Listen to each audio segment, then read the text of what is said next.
You're now tuned in to the News You Can Use podcast. I'm your host with the most big search guy.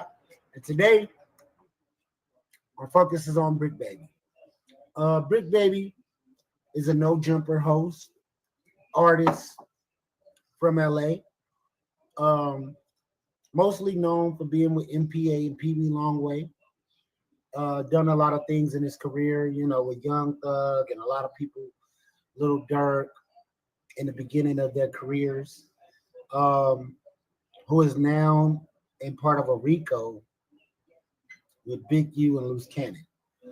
I don't really know the due diligence or how they putting these stories together, but I'm thinking it was from podcasting, maybe just talking too much. But let's jump into it. Let's get going. And this one is Bricc Baby.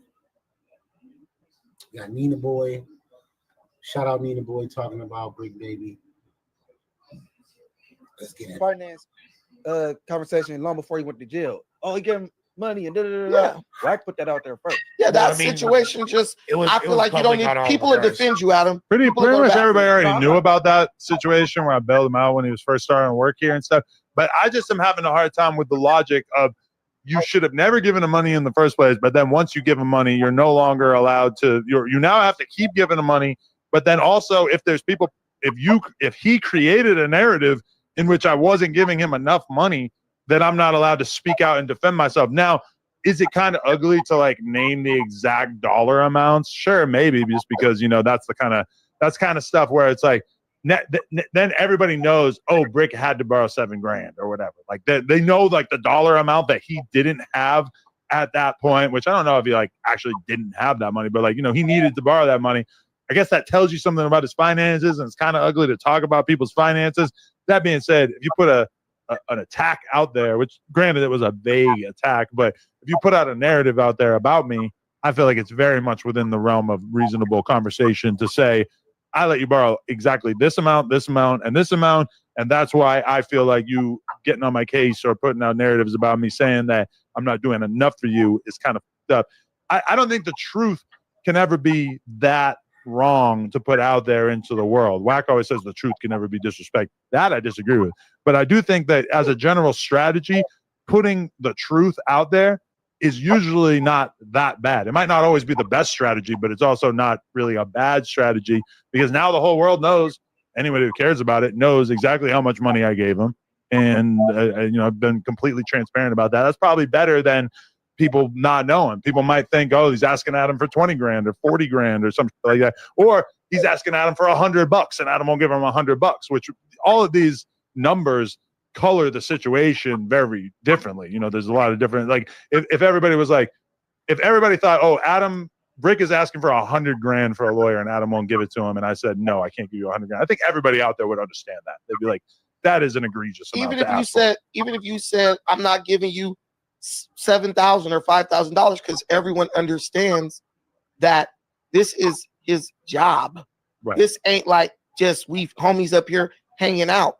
That man called you. I promise you, he didn't call nobody before he called you because he knew you were the only person who was going to be willing to give that to him. I don't know if that's true because, number one, people like 21 Savage apparently gave him money when he got home from the last time. He does have a lot of different connections. I'm telling you right now. I know people with money. I'm telling you right now. They didn't ask me for any money until a month after he got arrested. So I don't think that there's any way that he wasn't also talking to other people. Yeah, because a month later, bills and shit are due. Right. But what I'm saying is, I'm telling you, you were the first and last person I do call. But there's two I things. bet my life. But there's two variables that need to be looked at. I think the reason why he felt entitled to that, despite the fact he's not working, is because he's seeing a bunch of his name and the way it's being monetized. He's seeing Flacco dropping a gang of content on it, making money.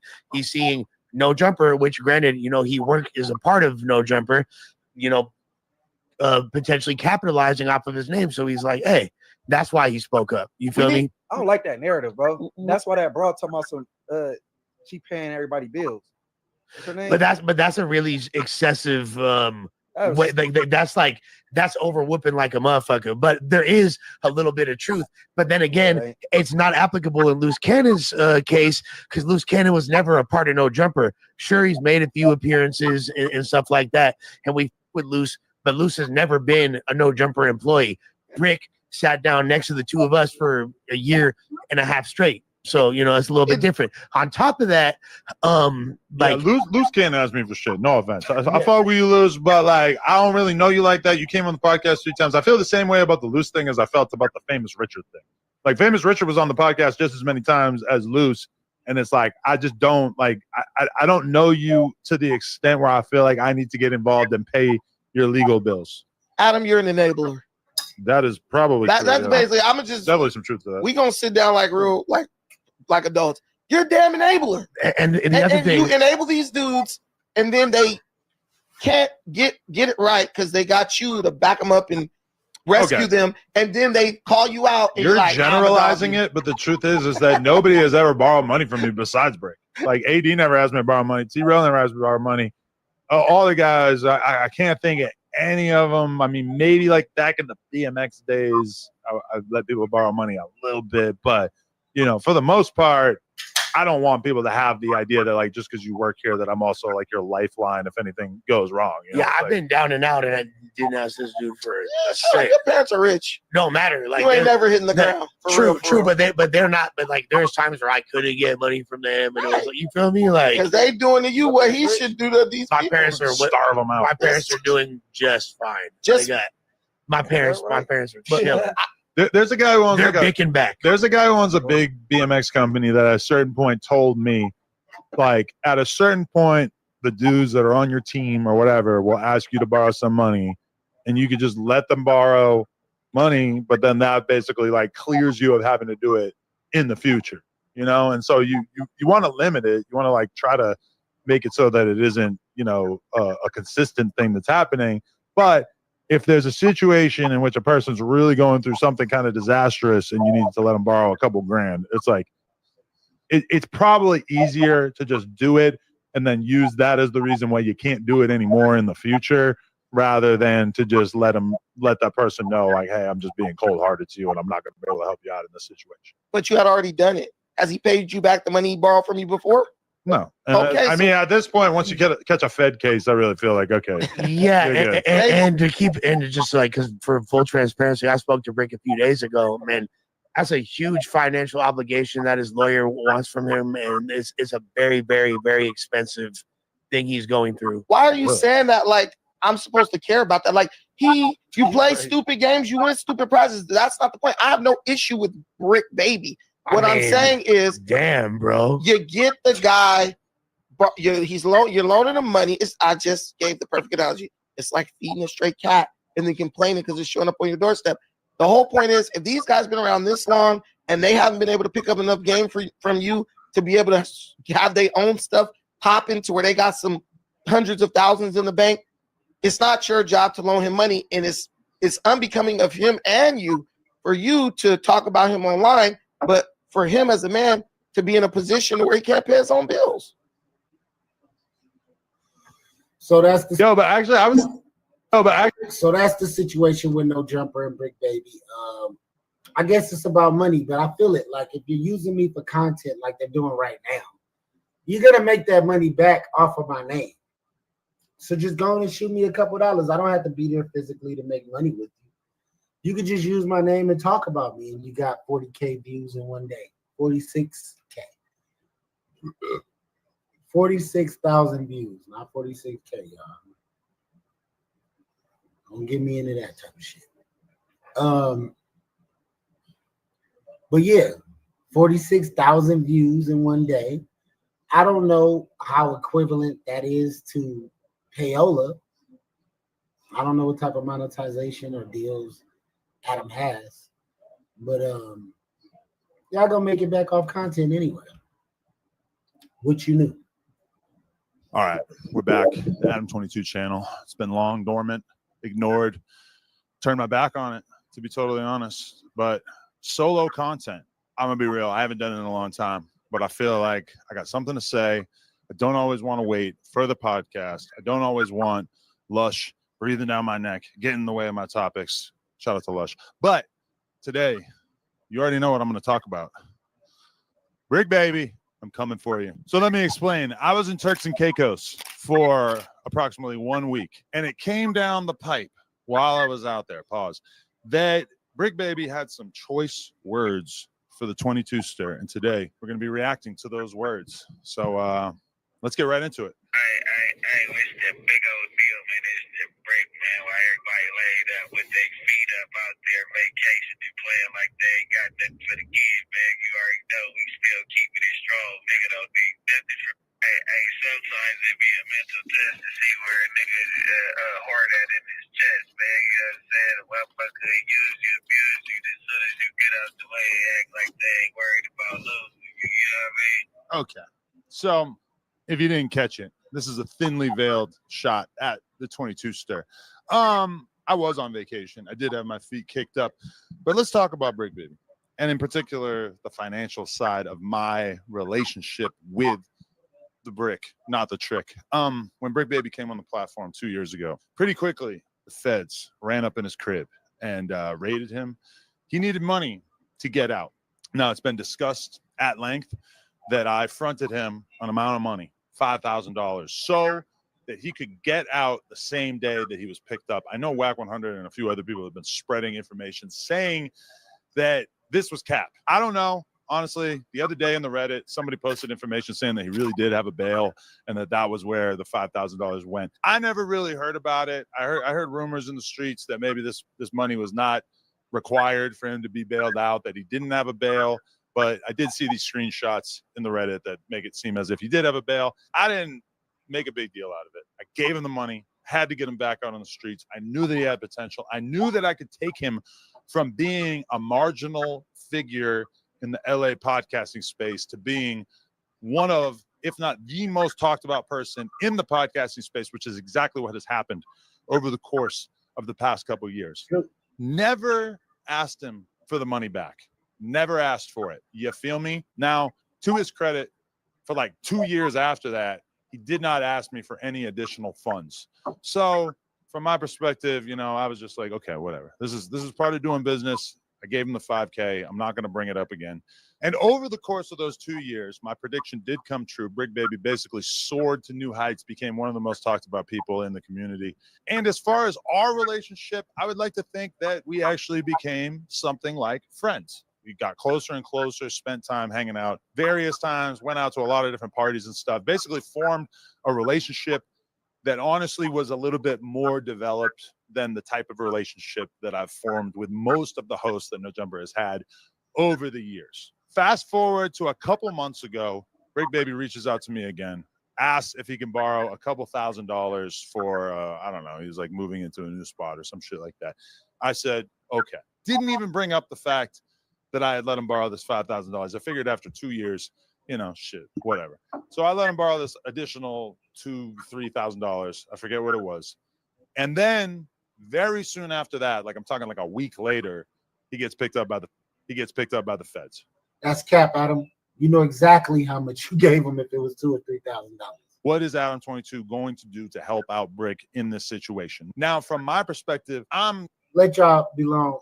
Adam, you a millionaire, bro. That little $7,000, $8,000 you gave him should be nothing. Water under the bridge, bro. Borrow money all the time. Like, of everybody who's ever worked for me, I honestly don't think I can think of a situation in which any of them have borrowed money from me. Like, that's just not really the kind of relationship that I like to have with people who work for me.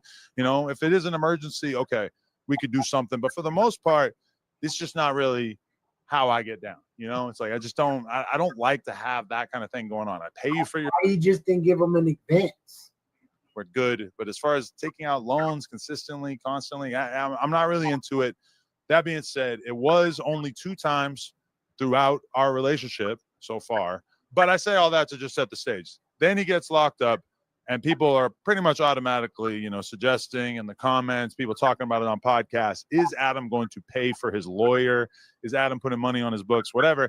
And I'm going to be real with you. For like the first month that he was locked up, he didn't ask me for shit.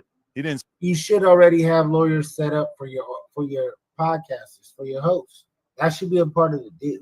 Locked up.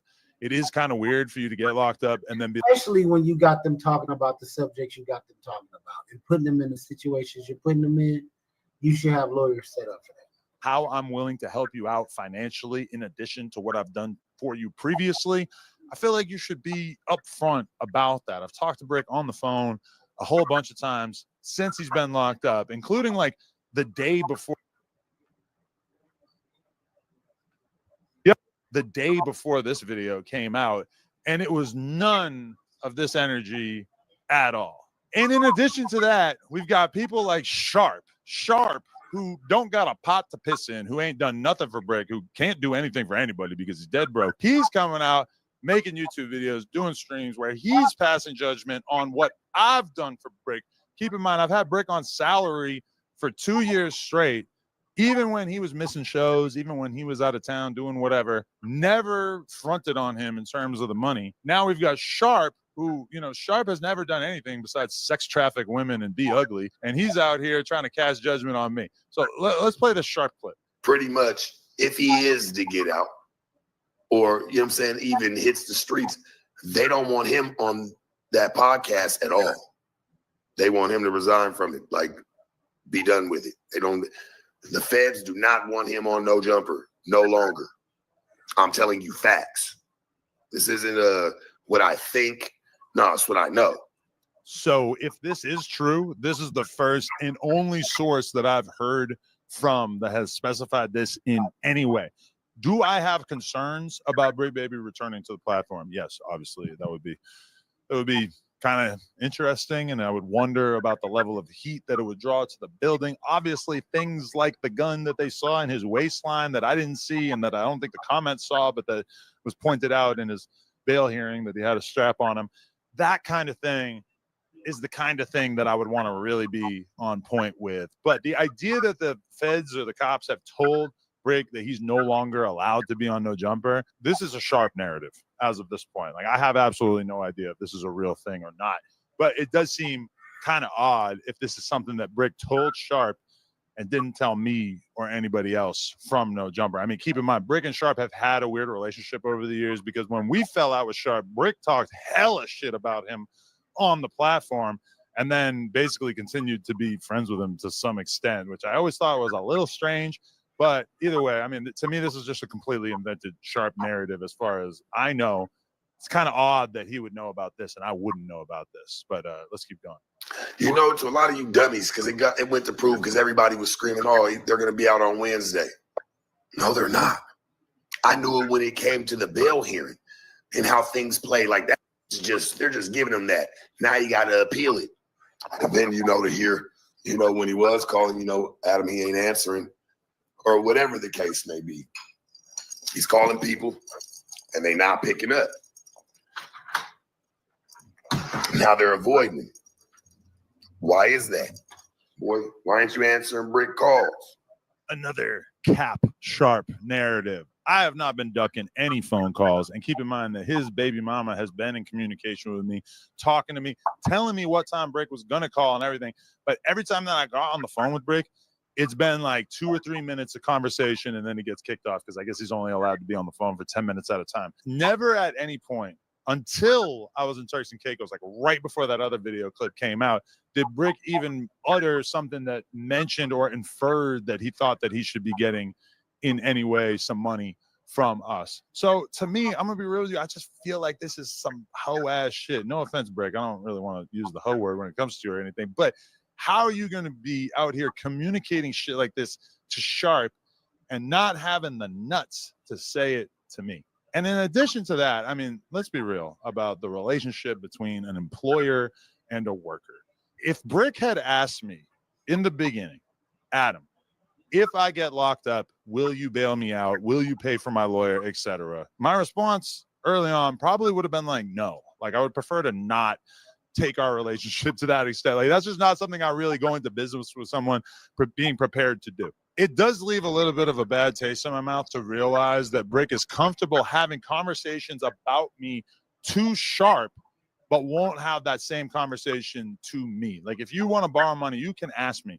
I was actually kind of looking forward to him asking me so I could have a conversation with him about the fact that he's already in a pretty significant amount of debt to me, but that conversation never came. And then in addition to that, I heard it through the grapevine that Bricc basically thought that he was going to keep getting paid, that even though he's locked up and he's not able to contribute to the business by being on camera, that he thought that he was just so locked in that he was going to keep getting his monthly pay each month.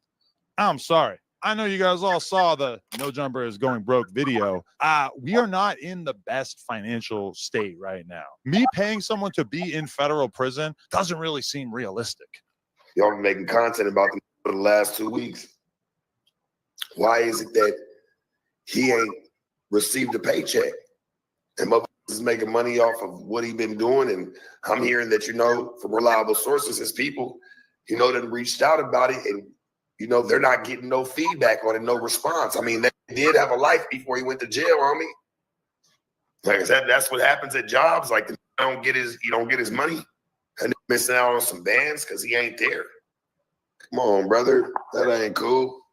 You're supposed to make sure that he got it. His baby mama or nobody ain't received nothing. Like, just even the money that he's owed legitimately for what, the work that he's done. Because I know he got a salary. Why ain't that man received his bread? Like, what's going on? Sharp is basically alleging that No Jumper has not paid Bricc the money that we owe him. Well, he obviously has absolutely no knowledge of this, because I would gladly open up our books and let everybody see the fact that we paid Bricc for exactly the amount of time that he was on the podcast. So this is ridiculous. This is just totally fake. Sharp, again, basically a bum at this point. He's on the verge of homelessness. He's going to go back to Vegas and continue his sex trafficking career at the truck stops in Vegas. And apparently he's just trying to get one little tiny moment of clout by calling me out. His YouTube channel is in the fucking dirt. And so he's out here spreading misinformation about me. Sharp, use a hoe. Use a hoe commenting on real business, because you've never ran a business. You're doing live streams for 200 people for 6 hours every night. I know this video is not about Sharp, but it's just so hard for me to hold my tongue when it comes to describing what a hoe-ass bitch Sharp is. Okay, let's just go back to the Bricc thing. I guess I just wanted to make this video to clarify that I'm not on any weird shit. I'm not on any disloyal shit. My perspective is just, no, I'm not going to keep you on the payroll while you're locked up. That's just not, that's an abuse of the relationship that you think that we have. It's like, there's probably a lot of people in your life that could help you out with money. And I have nothing against giving the guy some money for commissary, helping his girl out with whatever. It's just at a certain point, you've already worked up a significant debt with me. It takes a lot of nerve to make YouTube videos basically throwing shade at me, when realistically, I'm probably the person who showed you the most love in recent memory. Now, that being said, Bricc, he's locked up. He's detoxing off perks, I'm assuming. So he's probably not in the best mental state. I'm not turning my back. No, but actually, that was a back on him. That was a shot. Adam, boy. Don't really agree with and don't care for. So we actually do have plans. We've got some free Bricc Baby shirts that we're going to be dropping in the very near future. The proceeds from that are going to him and his family. And in addition to that,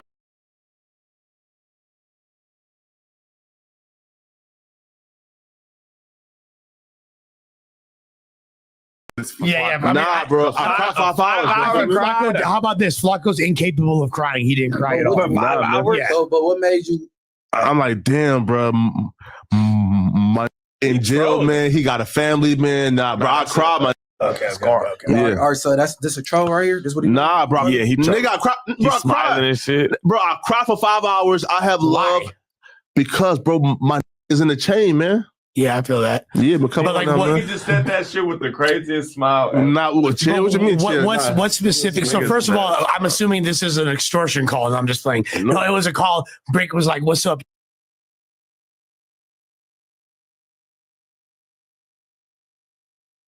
We actually recorded a podcast. Okay. While That what happened? while he called in that when I released just about to do like 400,000 views because he talked about you suspect Yeah. and the dude situation. Oh yeah. He talked about I did hear like, a little bit of that clown who name we won't say. And he talked about like the 100 gorilla. The Memphis 100 gorilla shit and Sharp. Yeah, listen, right. man. Here is that. Bricc Baby versus 100 Percocets. Here's a sneak peek, man. Feel me of the conversation, man. Feel me? Bricc Baby versus 100 Percocets. Running through this motherfucker screaming, "Let me out!" So Bricc said that he got this screaming, "Let me out!" You feel me? Out the cell. It was awesome. Hey man, I ain't met a nigga. Hey, listen, I don't even. Hey, listen, check it out. Go Yayo can't do nothing with me. I ain't gonna lie to you. And I'm back in rare form. I hope he don't come through this threshold. Nigga, whoop the shit, boy. Got niggas running through this motherfucker. Hold on, wait. Nigga in the back giggling and Wait, shit like pause a it real little quick. girl. Wait, so the yayo is escalated now to that Man, point? that's my boy, bro. Go ahead, my nigga. But that no, but, Go Yayo. but this okay. So Go Yayo's a rapper A from 20-minute Fort Worth, podcast coming out in rare form. Fort Worth, Texas. Okay. He's dope as And he known to squabble shit down. known to I've squabble seen shit hella down. videos with him. He had beef with Sauce Walker for a while. You feel me? They had diss tracks about each other, and he's homies with the dude Ronnie, R.I.P. You feel me? Who recently got murdered at the car wash with his daughter. Now, I think when we first covered it, Bricc was talking about it, and Yayo and some of the other Dallas fools or Fort Worth fools wasn't feeling the way Bricc was talking about it. I know Bricc did I not. told him. Yeah, and I know that Bricc did not mean any disrespects, but I guess there wasn't. So now it's escalated. That's now Yayo's getting admonished and told not to come through the feds because there might be some problems for him. Correct? Hey man, This nigga Flacco messy. He went to the messiest part and said, I'm Yeah. just gonna play this part. I'm not gonna not talk about it either. Flacco. Hey, listen, man. Do you think Bricc is really in the cell with him? Because he just said he kicked him out the cell. Okay, so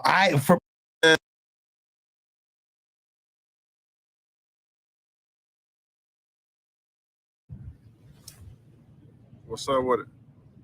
So, we got a few things we're gonna talk about. Like, share, and subscribe. Y'all know y'all can share, subscribe, comment. Y'all know the routine. Anyway, so let's talk about Young Dirt, Lil Dirt, whatever the little dude name is. He's been granted another bail hearing. He has been granted bail. Now, this is what you call a money grab. A money grab for the lawyer, stuff like that, you know. Get all these bills paid. That's a money grab. Dude ain't going nowhere. But, you know, they tell him, you know, you give me this, you give me that, man. You know, the best thing we can do, let's just get you into court. You know, we can't get you bail unless we get you a hearing. Pay me this, I'm going to file this. I'm going to request, I'm going to pull some strings to make sure we at least can get you heard. You know what I'm saying?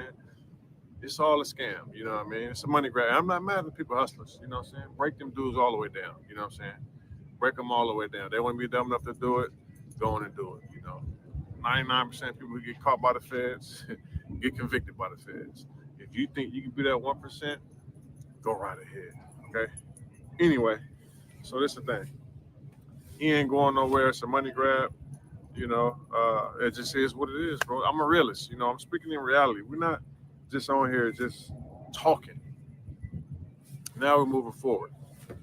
The Big U, Loose Cannon, all that stuff they got going on. Okay.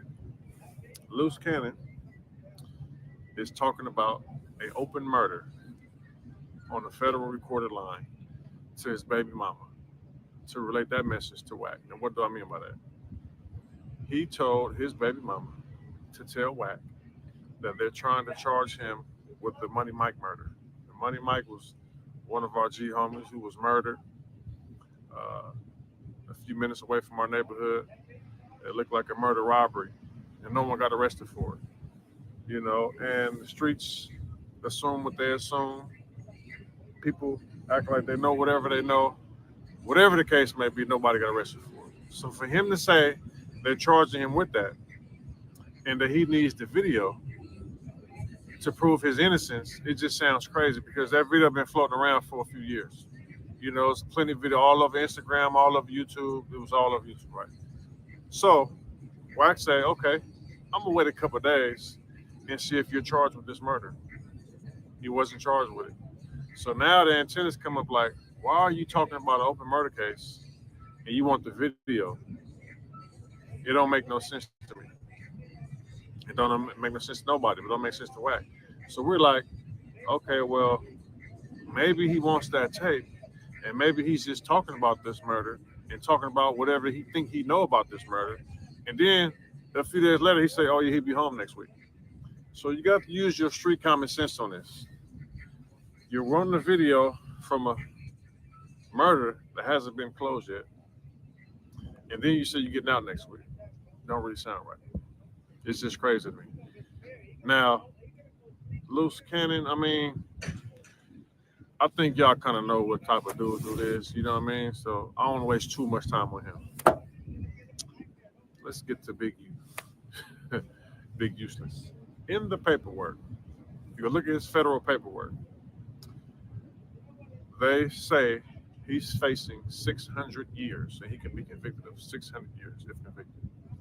Now, 600 years, is it ironic that, one of his, opponents, internet ops, I'm going to say internet op because, we know I'm in the same place I'll be at for the last 3 years. So we can't be like real ops if you ain't going to do nothing. But is it ironic that, I go by the name 600? They're like, man, did 600 tell them that? Are they saying 600 years because of 600? I'm going to say yes. Just based upon the feds use certain names, numbers, things, symbols, based on things that's going on. And what I mean by that is this. There was a sting in the Harlem 30s, right? And the Harlems throw up their hood like this. The name of the operation was called Operation Thumbs Down. So it was like a diss to them. It's just how they do it. Oh, Apple Watch going off, my bad. So when Big U got picked up, his name is Draws. The name of the operation was called Draws Down. It was joking saying that Draws got caught with his drawers down. It's crazy. So they're saying that they just threw a number. The exact number of 600. I don't think that's a coincidence. I think they purposely did that to say that 600 has been antagonizing you, and we're going to antagonize you more, so you remember his name. And also, he threw 600 name out there, which is me, and said that I was working with the FBI. And that was debunked by the U.S. Attorney. Shout out to U.S. Attorney Butler. Came with the facts, all facts, and said that none of these guys, talking about WAC 100 and 600, has ever spoke to law enforcement, right? And so he's throwing these names out there, and they throw a name right back at you. You feel me? So I don't know. What y'all think? Do y'all think it was a coincidence that they added up and said 600 years, or what? What y'all think? Now, Bricc baby, we're gonna just start. Hopefully, this is my last video talking about these clowns, these jailbirds. Bricc baby has a whole nother indictment. He's innocent until proven guilty, obviously. But when they come and get you, I feel like they got you, bro. You feel me? Unless I think you'd have been out already. All you guys been denied bail, and they're playing by the book, playing hardball with you guys. Y'all not getting out. You're not going to see Loose Cannon for a long time. You'll never see Big U again, and we don't know what's up with Bricc baby. We really don't know. But whatever they got going on is what they got going on. But I'm out here enjoying this weather. How they say, let your hair out. My hair growing. You know what I'm saying? See how long got crop up there. You feel me?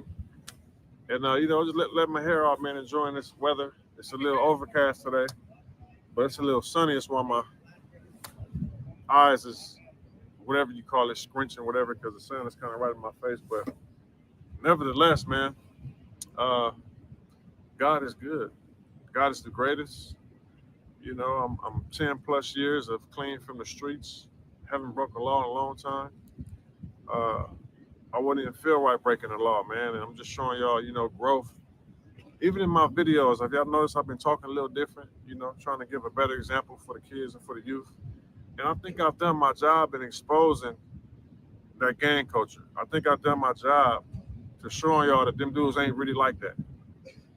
And you're in a lose-lose situation.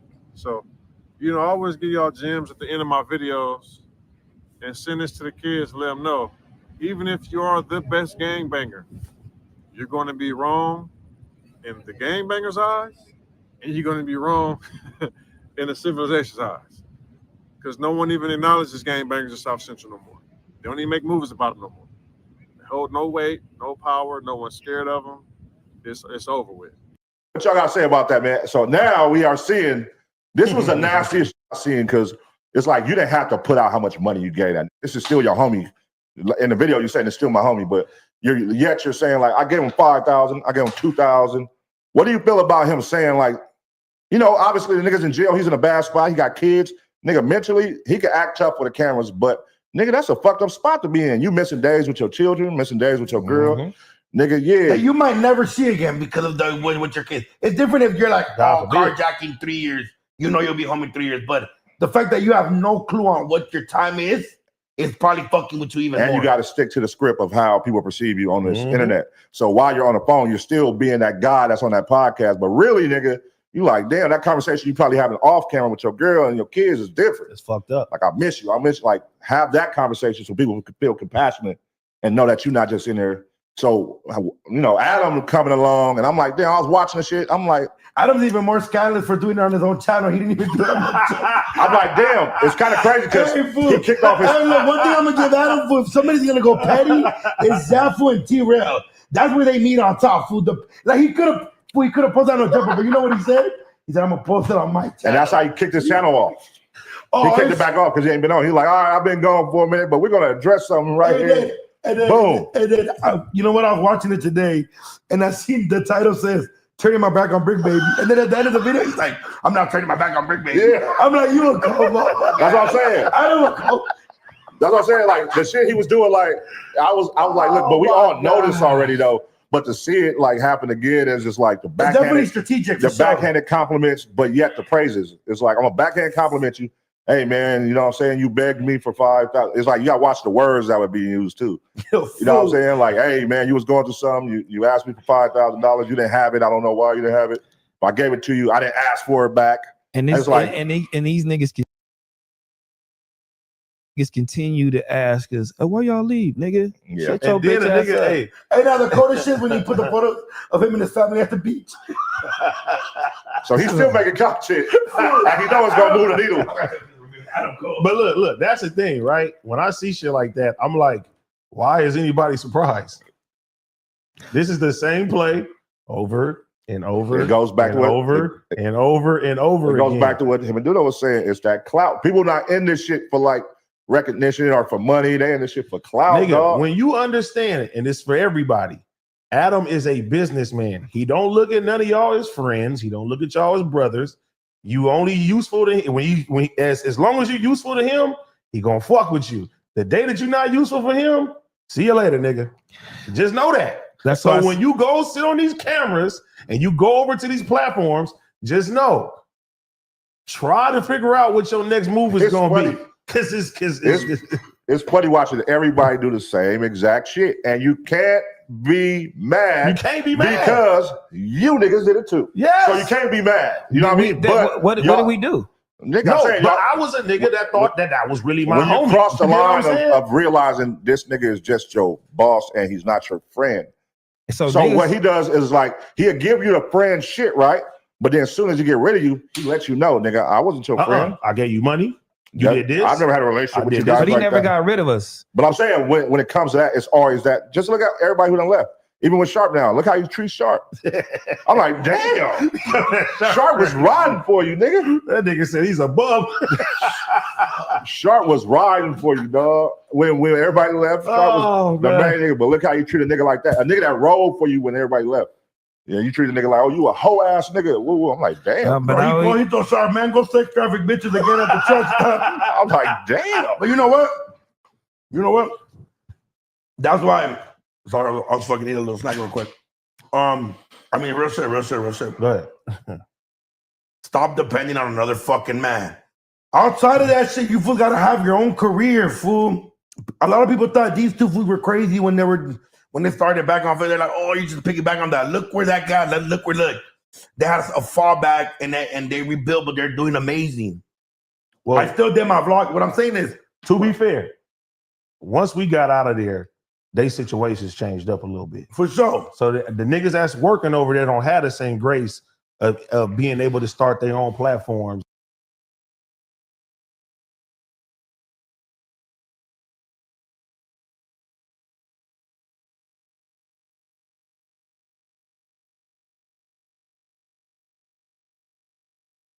and do the shit the same I way that mean, we you did it. you don't, but you just got to take it. You got to just work a little bit at a time. You Yeah. get a camera here, you get a computer here. Shout get out to this Flacco, here, 'cause he's but you killing it. just shout out He to Flacco too. understands, But you though, just fool. got to have He get to the business. you got to want it.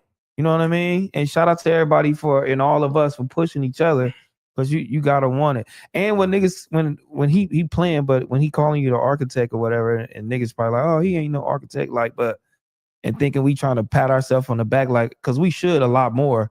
You are though, you know what I mean? Because if it wasn't for you, and I said this on Kick, if it wasn't for you going and creating your own show from the, you know what I'm saying, based from the Tuesday show, away from the Tuesday show, there would be none of you niggas.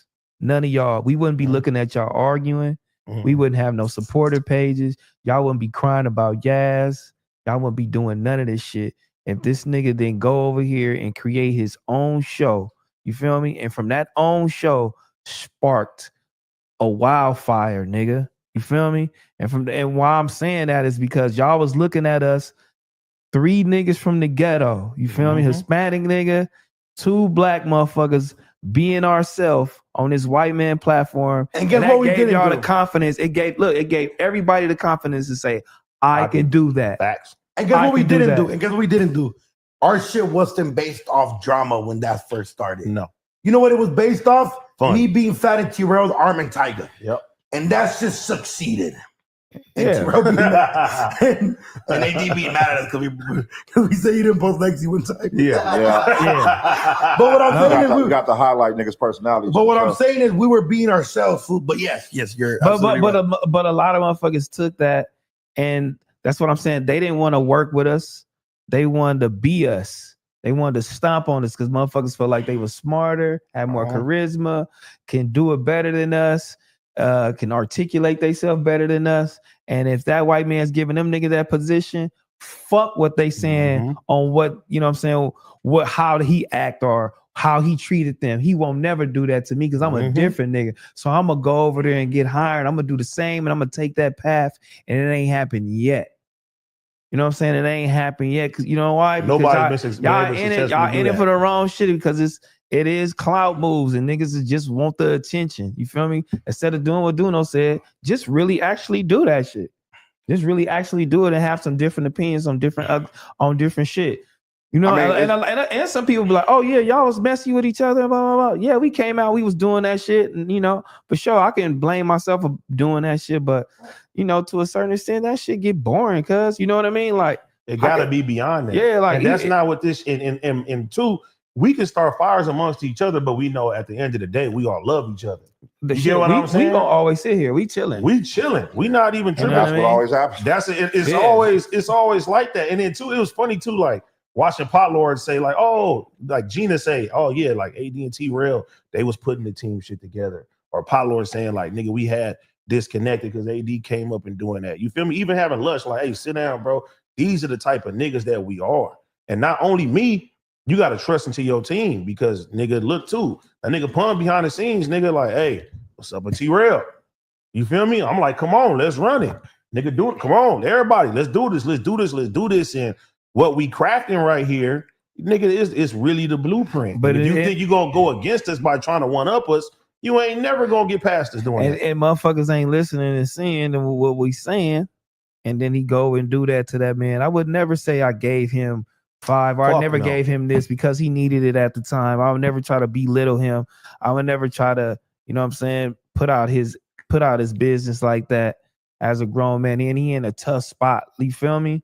Like when he asked you that, he probably really needed it, was genuine. You know, and he didn't try to make it content. He didn't try to do any of that shit. Even though he not obligated, he don't owe cut nothing. He don't owe that nigga nothing. He don't have to get that nigga a motherfucking thing though. But I definitely wouldn't have did that shit. And now y'all niggas is seeing though. But hey, y'all different than us.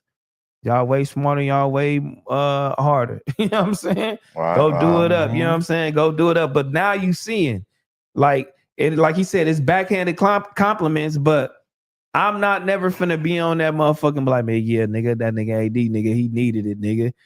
He needed 5, nigga. That nigga Duno, he was begging me for it. And I don't usually give niggas money, but I gave it to him. Hey, but look, but see, look, this goes back. I wouldn't do you like that. This goes girl. back to what I say all the time, right?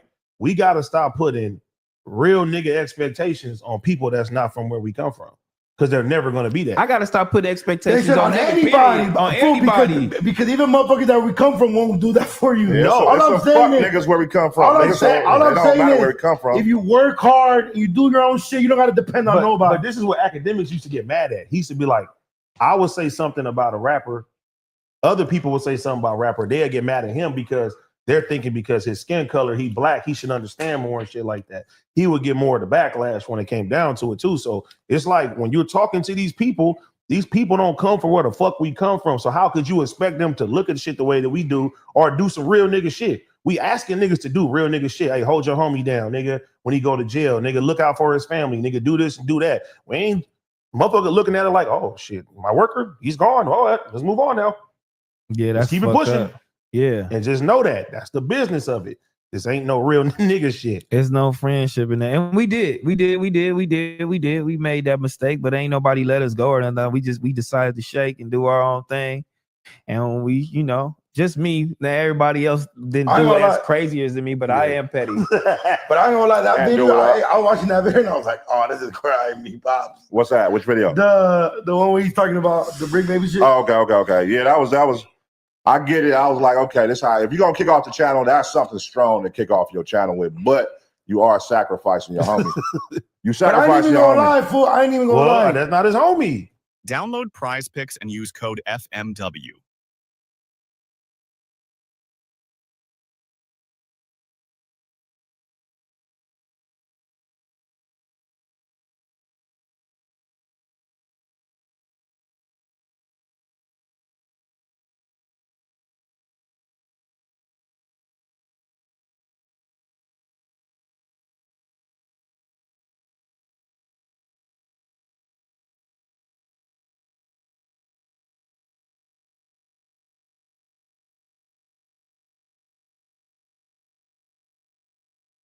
We got a new Bricc Baby phone call, but before we listen to the new Bricc Baby phone call, he responded to what Loose Cannon had said. So Loose Cannon over the weekend. Of dealing with So Loose Cannon over the weekend said that Bricc Baby, Bricc Baby locked up, free Bricc Baby. free All the Bricc. fans went caught up by now. Y'all should be. But Bricc Baby's locked up, and he was supposedly in the same cell as Loose Cannon. Loose Cannon and his girl, they've been running content on their YouTube channel. Okay. And she called in, and I guess Loose Cannon didn't call her for a day. So then she was like, "What happened? You didn't call me yesterday." And then I guess he said, "I guess they was in a hole, there was lockdown or some shit." But he broke the news. He broke the news. He said that Bricc Baby not his cellmate no more. And the reason he said Bricc Baby not his cellmate no more because everyone was trying to say Bricc Baby snitching because some paperwork dropped. And then on the paperwork, Bricc Baby had said that he's tired of doing what the police tell him to do. So some niggas took that as snitching. Some people don't know how to take it.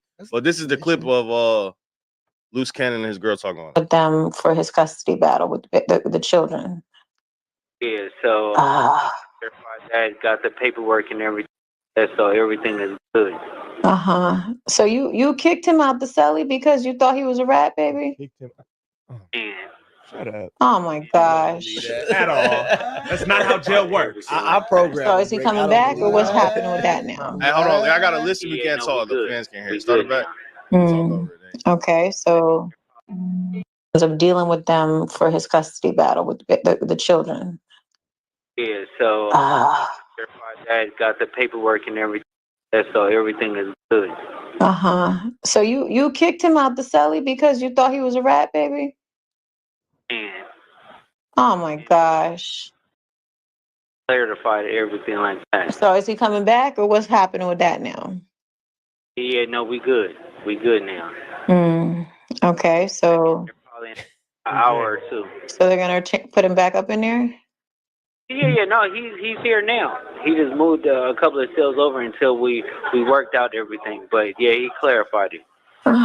Gosh, y'all be just like 1 minute y'all cool, the next minute y'all not. 1 minute y'all cool, y'all need of dealing with them for his custody battle with the children. I don't believe nothing on the internet. So when they say, all right, you can pause it. So when they say clarify, all right, so paperwork had dropped on Bricc Baby, and in the paperwork. I'm finna beat your ass and clear for it right here. You just called me a what, nigga? That's the clarification. Dead homies, nigga. We finna. You called me a snitch. You talking about I gotta get out your room because that's the clarification, right? You called me a what? So for that's that's where you clarify it. Boom, back. For people who not tuned in or who don't know what's going I on, saw it on your Instagram. yeah, on the paperwork, Bricc Baby had like he had made not a statement, but like the cops quoted him saying to his baby mama that he's tired of working with the police, and people took that as like, Nah, you gotta say the quote. Working sound crazy. I'm tired of working with. He said I'm tired. He said I'm tired of the police telling me what to do. All right, say that. So when he said that, working, yeah. He didn't. He said I'm tired of the police. That's a crazy statement. That could be anything. Yeah, but saying I'm tired of working with the police. That's informant. But people took it. Hey, people took it as I know, but you can't say that. You work up here, you know him. You saying that? Saying that's like stamping it. Like what I'm trying to do is clear it up though. So basically though, he had said, I'm tired of doing what the police tell me what to do. So people read that and they interpreted like, what the fuck you mean you tired of doing what they tell you to do? But Bricc Baby told Loose and niggas in the shit that he's like, it was a custody battle with his, you know what I'm saying, with his baby mama and shit. So he tired of dealing with that. So that's what he was saying. But niggas flipped it like, oh no, that nigga, he working with the police. He tired of doing what they want to do. Until we got a statement, until we got his name and a statement, that he's not snitching. There been no statements of Bricc Baby snitching. So, we haven't seen shit. Until that comes out, which will be public information. He's not a snitch. I kicked him out the cell for a little bit. Yeah, he down What? the hall. But you can't kick out. They had a room ready. No, once you get kicked out of the cell, you kick off the floor. Nigga. Exactly, nigga. You gone. You out the pod. You out the pod. What you talking about? We got a bed reserved for you until we get everything going. Man, hell no. He said until we figure out who's snitching. Hold on, you can't be in here right now. Crazy. So look, I guess Bricc called Win of what's going on. So Bricc responded, and I ain't even heard this yet. This was uploaded 9 minutes ago, so we don't want to say shit on the internet. That big buster ass life. Why he really talking? Is that AI? Oh my god, that's diabolical. It is. The nigga with a mask talking about the police. Nigga, I was going through a child custody battle. Nigga, I was tired of it. This bitch is sitting outside of my motherfucking mama house. Nigga telling me they gonna kill my mama, nigga, and I'm supposed to sit here. That ain't crazy, this motherfucker. I ain't tripping no way, cause they ain't gonna give me a bill anyway. It's TMC, too much crippin', man. These niggas is real weirdos. So it don't matter. Y'all done interneted me into the jail. Just be happy. Yeah, me, my boy. That's it, right. I ain't tripping off that shit, though. Yeah, you know, that's all they do. You the talk of the town, the talk of the city. Shit. I'm trying to figure out how they phones ain't hit. That's the one thing, man. I ain't fighting life. You know what I mean? This shit gonna be over one day. You know what I mean?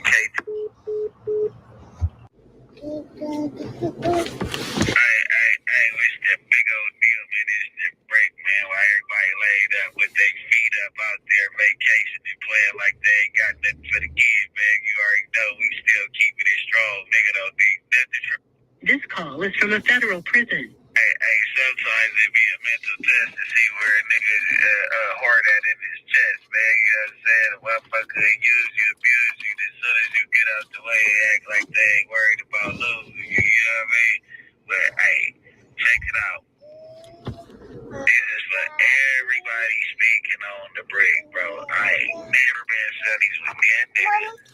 Nigga ain't could never kick me out of nothing on the dead homies. And every nigga talking about some snitches without paperwork on the dead homies don't have to pay for it, how they pay for it, man. You know what I'm saying? Take that up with the Lord, nigga, because on the dead homies, that nigga right here standing strong, nigga, and really programming like a programmer. So, you know what I mean? Nigga disrespect the program, you already know.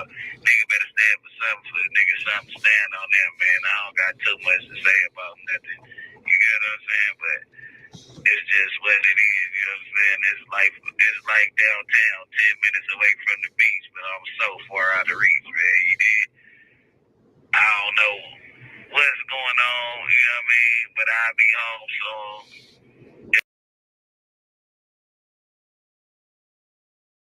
Yeah, man, the a major setback for a major comeback, man. You know what I'm saying? I could care less about what the words say. I'm trying to get back to my kids. Everybody want to make content on my situation, nigga, but my daughter graduated from high school, nigga, in 2 years. You know what I'm saying? I got a baby that just started school. I got kids that's out of reach right now. You get what I'm saying? That ain't got nothing. You know what I mean? So y'all hit that thank you button. Y'all go ahead, run up them views, you know what I'm saying, and do what y'all gonna do. I ain't even been playing the phone, because the phone gonna play you at the end of the day. Niggas wanna be so tough and rough on that motherfucker, bro. They crashing themselves. Dead homies. But I ain't got nothing else to say, man. Free to Bricc. It's gonna be Free to Bricc t-shirts up, man. Y'all go stop by an awful lot of cough syrup. Like I said, go get y'all ski mask and whatever y'all gonna get, man. This kill squad to the squad on the streets, man. Free the squad, free the squad.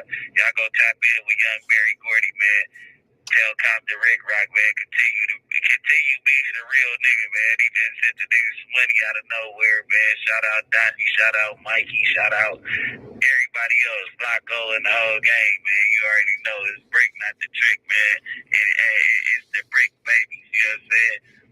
You know what I mean? Kai, Sky, Zai, and Zoe, man, you know what I'm saying? And the Bricc ladies, you know, my mama, my wife, you know what I'm saying? And the rest of the foundation, man, it's a million of them, you know what I mean? We gonna keep on standing strong, you know what I mean? And free the real, everything at the game, man. Free the family, though. I was like, what the? Free Bricc, man. That shit fucked Free up for Bricc. that nigga, bro. Yeah, free Bricc. You heard him, that phone, nigga want to play the phone, that phone in the long run. Yeah. You recording it. Normally they gotta search for what they gotta look through hours and hours of phone call. Yeah, you were giving them the phone call, timestamp of the phone call. It's on YouTube. It's on bro, like come on, like I like how Bricc been playing it. Like you see, he ain't really been making too much. Like he's just checking in, like he clearing shit up, but like he ain't really doing too much. He don't. Yeah, he not trying. You know, he not trying to. In a couple more months, He he's trying to like, get bro, the fuck stop up outta playing this. They gonna end up getting separated because they gonna probably end up squabbling. Like we ain't finna keep doing this.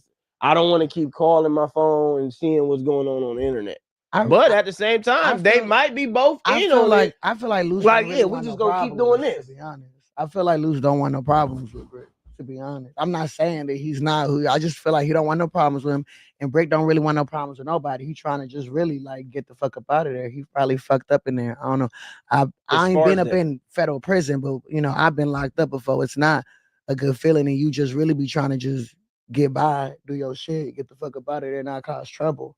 So Bricc probably on that, and then Lou's trying to make it seem like he on some OG shit in there, checking niggas and doing, you know, and it's like, bro, the nigga like, bro, I'm not even. right now that come he on, didn't tell that him did to not leave the happen. Stop and this they fake had ass OG. You not in the open bunk streets for him. Luce. You For this not nigga in. talking about some TV Law That's and Order not deal. what you They on, had a bro. bunk four Stop the cells cat, down. bro. He right there for right now. But yeah, he finna come back tomorrow. We gonna talk about it and shit. That was crazy. Get the fuck out of here, bro. This is That cap ass shit. No. Nah, but the only reason why I say that is because it's not when they say it, it's when the other platforms go spinning the narrative and because it's just saying certain shit. And then that's now this person saying, oh, nigga, you see, now you got niggas and it should be It's just niggas gonna in niggas' create a ears, thing. bro. I feel you. And y'all in It's bigger than jail. that. It gets Stowe is cool and shit right I ain't now. gonna lie, But you when right. everything start like, you right. Like we ain't playing this shit. You Nobody. right. We ain't like. You right. They gotta It's gonna realize, bro, get to a jail boiling is jail. point. You in there for It's the gonna long get to a haul, boiling bro. point. That shit might could be cool It's right gonna now. get You're to not a going boiling nowhere point. anytime It's soon. gonna get to a You got a case to fight. You're not going nowhere. It's gonna get to a Absolutely boiling not. point. Niggas don't for got no sure. bill. You're not going anywhere. You finna sit down for a minute. Yeah. I always tell niggas, bro, if you find a murder, you find some shit a murder, you at least sit down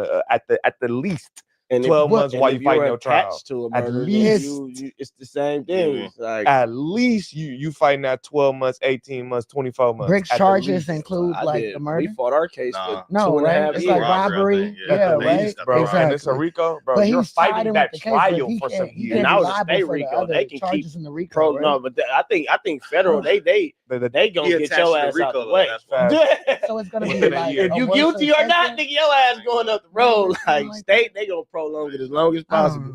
All the lawyers getting paid, everybody getting paid. You know what I'm On saying? a How long side y'all note, think he'll do? Did y'all? That's a good question. What you think Bricc looking at If I they don't if they I don't charging think a he nigga did with a nothing that robbery, has anything to do but with I'm that just saying, case. even if he didn't do anything and they trying to charge, if they charging a nigga with a robbery and a RICO, how many years is that a nigga looking at anyway? I Some think shit you like got to that. look at his. They don't do nothing under you like got to look at his nothing- history. Word. You feel me? His history, how many times he been in jail, nigga. They gonna If they try to throw involved him in gang that injunctions case, on that nigga. they Yeah, just 8 to want 10. just until he break or crack. But he's Probably not like gonna 8 crack. 8 to So 12. he, you know what I'm saying? Yeah. Probably And then like how 8 much to how much 12. he would have to serve? Shit, like, like yeah. 90%, 95% is the Fed, something like Yes, that. the Fed. So damn near all of it, nigga. Yeah. Yeah, they ain't playing. They don't. If they implicate you in anything, It's that means already, you're convicted, damn near. I was trying It's to say that fucked last up. week, like, bro, if the feds come, Yeah. they're not wasting their money and time. not- to They got come everything arrest you. figured out. Like, yeah, they got it 80% figured out.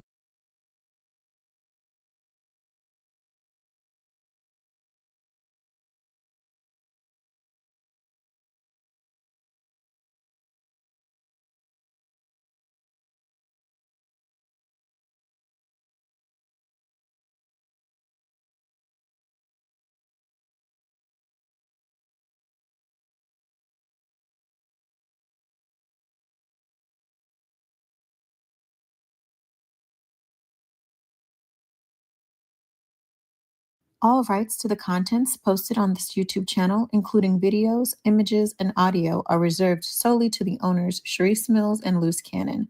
Please refrain from continuing to post any unauthorized use of our content from here on out. Please reach out to Cut the No Jumper, the cool.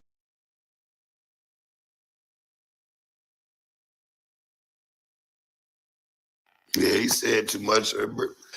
There's too much just put out anyway, and that's cool, you know. But as we all know, Bricc, you know what I'm saying, his bond got denied today.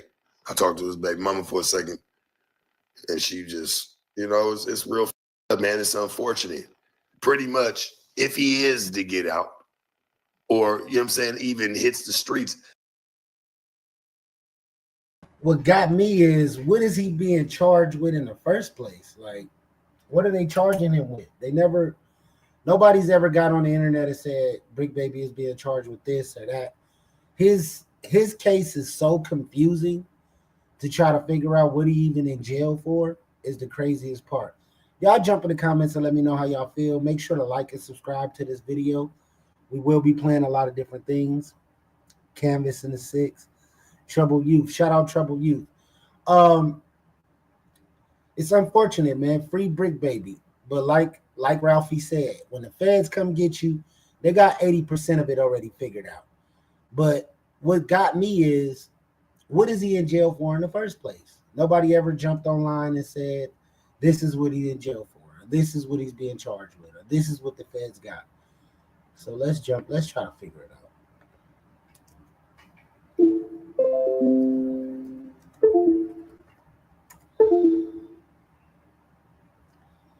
We know he got caught with the gun. We know this, we know that, but we really don't know what the fuck, you know, is it a wiretap? You want to support me? Go to Nene Marie 37 on IG and purchase a. You want to support me? Go to Nene Marie 37 on IG and purchase a signed copy of my book. That's how you support me. Make sure you smash that like button. Go right now and follow me on TikTok at Trenches News 3837. That's my only TikTok. Oh, it's your boy Trenches News, and I'm back at y'all with another one. Appreciate all the support. Thanks for everyone who subscribed to the channel. If you ain't subbed to my channel, make sure you join the membership. Shout out to all my mods. If you ain't follow my mods, you can follow their ads at the end of the video. Remember, if you got anything extra, I said extra, not food, hygiene, clothes, bag it up, take it outside and give it to the less fortunate. Remember, we all one step away from being homeless. I don't care how much money you got or you think you got. Mother Nature could come and destroy everything, and now you homeless. So make sure you get back. With that being said, let's say the kids, the women, the elderly, the neutrons, and the civilians. It's Tuesday. Make sure you keep your head on the swivel. Remember, CPD can't save you or your local police department. So make sure you be aware of your surroundings. Make sure you check that bush 15 minutes before you go outside. If it don't move, you're good to go. Hey, make sure you get life insurance on your loved ones who out in the streets so you can bury them properly and not have to do a GoFundMe. Hey, y'all, I got one story and one story only. We talking about Bricc Baby, Loose Cannon, and we talking about the wiretaps and no jumper. It's all one story though. Make sure y'all smash that like button so this video can get around. If you got Twitter, TikTok, Reddit, Twitch, Facebook Market, any of that, any platform. Make sure you share this video so it can get around. All right, y'all. We starting with Bricc Baby. Bricc Baby, he went on academics and said that he'll be coming home probably tomorrow. He popped out. He was laughing and bragging and saying that a 1.1 million equity. That's what he got to get out on that. But some paperwork just dropped, and I don't know if Bricc Baby aware of this, but it just dropped on pacer.gov, and it's saying that Bricc Baby is in trouble. The Fed said during the raid of 2023, when Bricc Baby got arrested for the AK-47, the police had to expose this investigation with Big U and Loose Cannon and the big draws and the Rolling 60 Crips. They had to expose it because Bricc Baby was on wire talking about hats, and he pointed a gun at his baby mama and the baby while she had the baby in her hand. And the feds heard it over the wire, and they rushed the Bricc Baby crib and arrested Bricc Baby. But instead of keeping Bricc Baby, knowing this, and this is what I tell y'all, the feds record and the feds, but they did come when she was in danger. But they let Bricc Baby back out. They let Bricc Baby back out to continue their investigation. And Bricc Baby was wiretapped. Now they got Bricc Baby on there arguing with his baby mama. Bricc Baby got arrested with the same gun. He got caught with the same gun that he set across from Loose Cannon. The last interview before they got locked up, he got caught with that gun, which was a Glock 26, and he got caught with live rounds, 17 rounds in it, and plus extra rounds. Now this after Bricc Baby done already got caught with 4 guns. He done got caught with 3 guns. He done got caught shooting in a mall, in a business area. They saying some would-be robbers try to rob Bricc Baby, and he ended up shooting, and he got grabbed for that.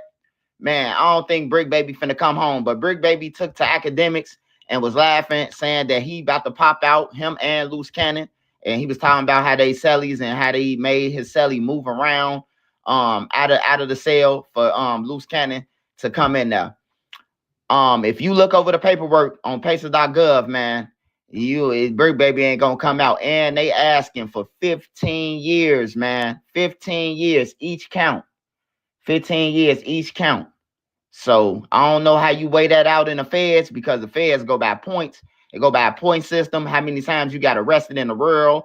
What was your offense? The guns and all that, man. It don't look like Bricc Baby finna be outside no time soon.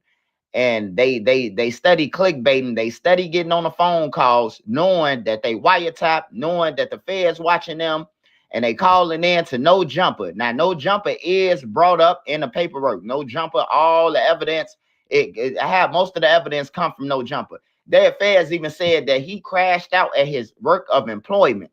They talking about when Bricc Baby jumped up off the couch, and he was talking about what you want to do. I don't know who he was trying to fight, but it looked like somebody had grabbed Bricc Baby up because his clothes was all twisted, and Bricc Baby had the veins coming out his head looking like Chucky, and he was woofing. He was looking towards the person, but the person was behind the camera, and then he acted like he was finna rush him or something. But it sounded like Bricc Baby did more to his baby mama than he did to the dudes who was woofing on the podcast at him. He got caught with a lot of stuff, man. Bricc Baby been picked up, let go, picked up, let go. Perfect definition of the feds are on you. Now with Big U, Bricc Baby is tied into Big U through a wiretap. He not tied into Big U through the RICO, but they got Bricc Baby discussing what he's supposed to pay the big uterus after he robbed everybody, stripped them, and did what he did. He was debating on the phone with somebody else. What you think I should get a big homie? You shouldn't give him nothing. Because if you get caught, then you going to jail for it, not the big homie. But in this situation, Big U, he going down because they know that Big U was orchestrating the whole thing. Big U was behind the whole thing, straight mastermind. He was putting it together. He was calling the people who call Big U, tell Big U, hey man, we in California, we just touched down. What he say checking in, they checking in, but Big U get the money from them and feel like it ain't enough, and then have his homies rob him. And then after they rob him, he won't have for that money. Like, that's crazy, man. That's crazy. And Big U, you would have thought that he had enough money. He got Nipsey Hussle last album. He got that. He got that for the next 30 years because you don't get your and rap and the music. If they own your masters, you can't get it nothing back until 30 years. So Nipsey Hussle won't get it back until 2050 something. You know what I'm saying? 2004 is 2019. Yeah, 2049. He'll get that. He'll get it back. So you'll think Big U was eating, but Big U was just greedy, man. He was greedy, and this all greed. The No Jumper podcast is very dangerous, man. Hey, y'all keep going on there. Keep on talking. Y'all say something about Trenches News, but hey, look like No Jumper doing all the damage. Look like No Jumper is in all the paperwork, in the mix of it. No, they ain't in the mix of it saying that they did nothing. You ain't got to say they did nothing. If you turning over the cameras, if you getting them all the shit that they need, you ain't got to be in no paperwork. You know, that's what everybody uses as an excuse. I ain't in no paperwork though, but you handed over the tapes that they needed to incriminate them, right? Because they could have went on any platform and took the video of Loose Cannon talking about Nipsey Hussle. But why did they go to Adam? Because they want a witness. Hey, y'all get in the comments and let me know what y'all think. I will be going live later on. Hey, shout out to Made Media Magazine. Make sure y'all go and run it up. Shout out to all the Mod Squad. Make sure y'all go and check out their videos. Beezy Baby got documentaries. NC got street news. Dro the Mob got thumbnails and art covers. Sparks got art covers, all the visuals, book covers, album covers, all that. Big Dog Jayski, that's Lil Pan Shouty, man. He on vacation right now. We ain't gonna talk about him. But my man is my 9. Let's say the kids. I'm out.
Bricc Baby gets asked how he caught 4 felonies, but still didn't do no jail time. I got questions, Bricc. You caught about 4 straight Class A felonies in Georgia, back to back to back to back, in the span of 2 years. Yeah. And you never went to prison. What happened? I had a great attorney. I went to trial. How you say that disappeared when I went to trial on the case? You can't look up the trial on the case? Listen, I had a paralegal go through your. This is why the video took so We long. could I call had a Daniel paralegal. Kane. What I'm saying, the paralegal, there was no further information about your cases, which in Georgia, everything's out there. You can find anything about it. It's not like LA where they steal everything.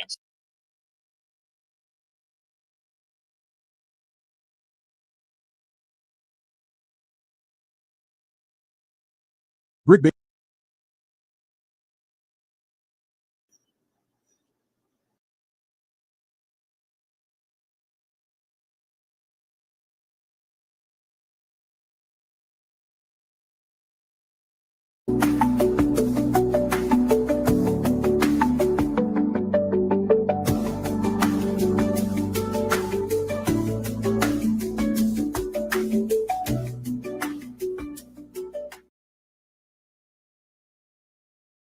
You're now tuned in to the News You Can Use podcast. I'm your host with the most, Big Search God.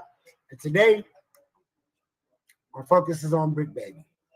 Bricc Baby is a no-jumper host, artist from LA.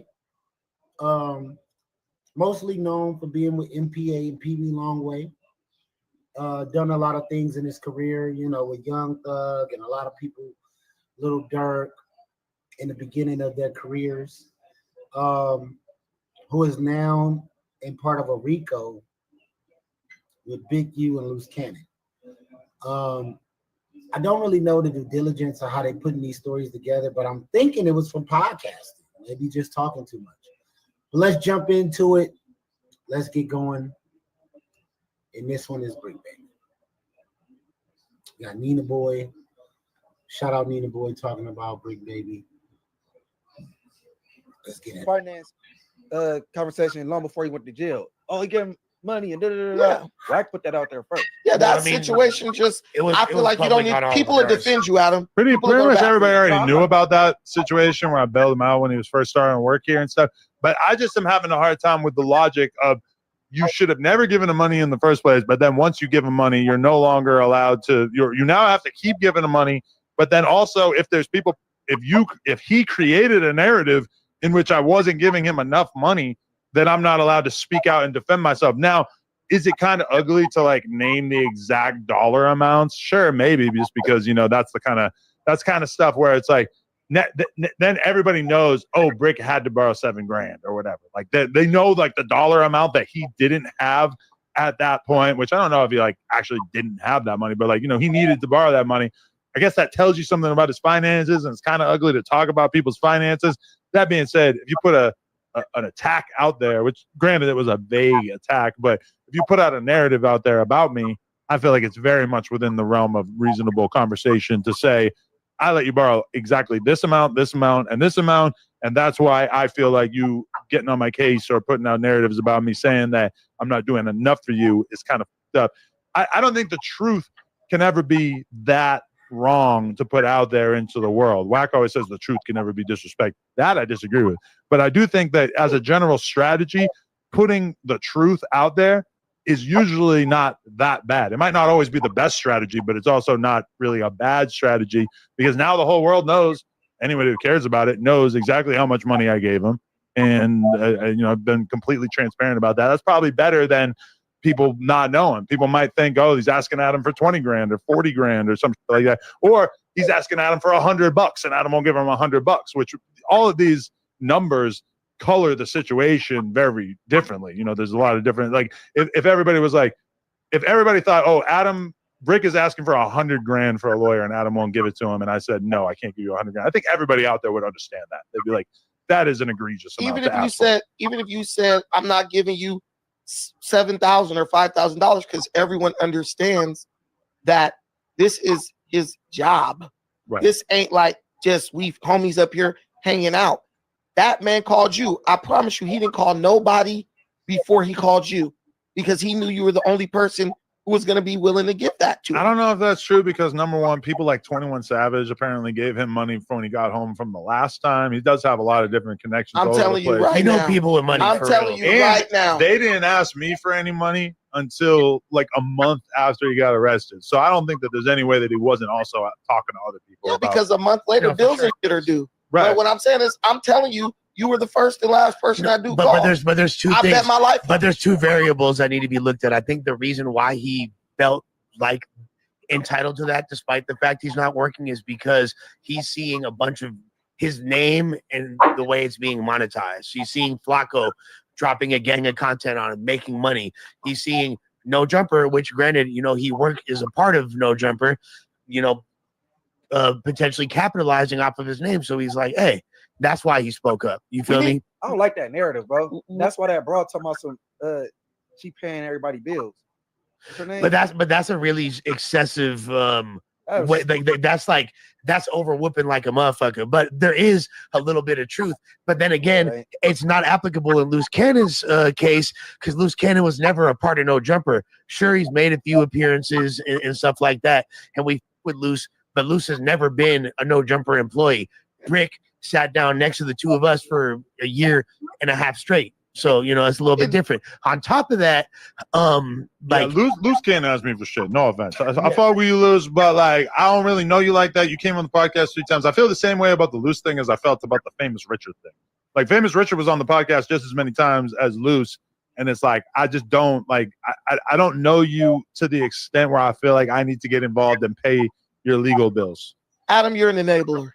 That is probably that's true, basically. I'm just definitely some truth to that. We gonna sit down like real like adults. You're a damn enabler, and the other thing, you enable these dudes, and then they can't get it right because they got you to back them up and rescue them, and then they call you out. And You're like, generalizing it, but the truth is that nobody has ever borrowed money from me besides Bricc. Like AD never asked me to borrow money. T-Rail never asked me to borrow money.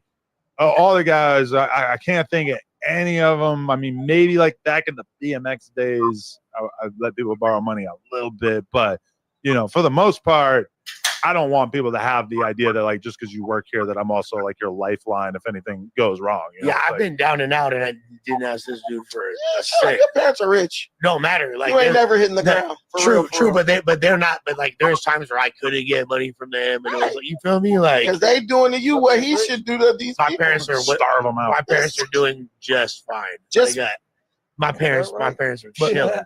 There's a guy who owns There's a guy who owns a big BMX company that at a certain point told me, like, at a certain point, the dudes that are on your team or whatever will ask you to borrow some money, and you could just let them borrow money, but then that basically like clears you of having to do it in the future, And so you want to limit it. You want to like try to make it so that it isn't, a consistent thing that's happening, but if there's a situation in which a person's really going through something kind of disastrous and you need to let them borrow a couple grand, it's like it's probably easier to just do it and then use that as the reason why you can't do it anymore in the future, rather than to just let that person know like, hey, I'm just being cold-hearted to you and I'm not going to be able to help you out in this situation. But you had already done it. Has he paid you back the money he borrowed from you before?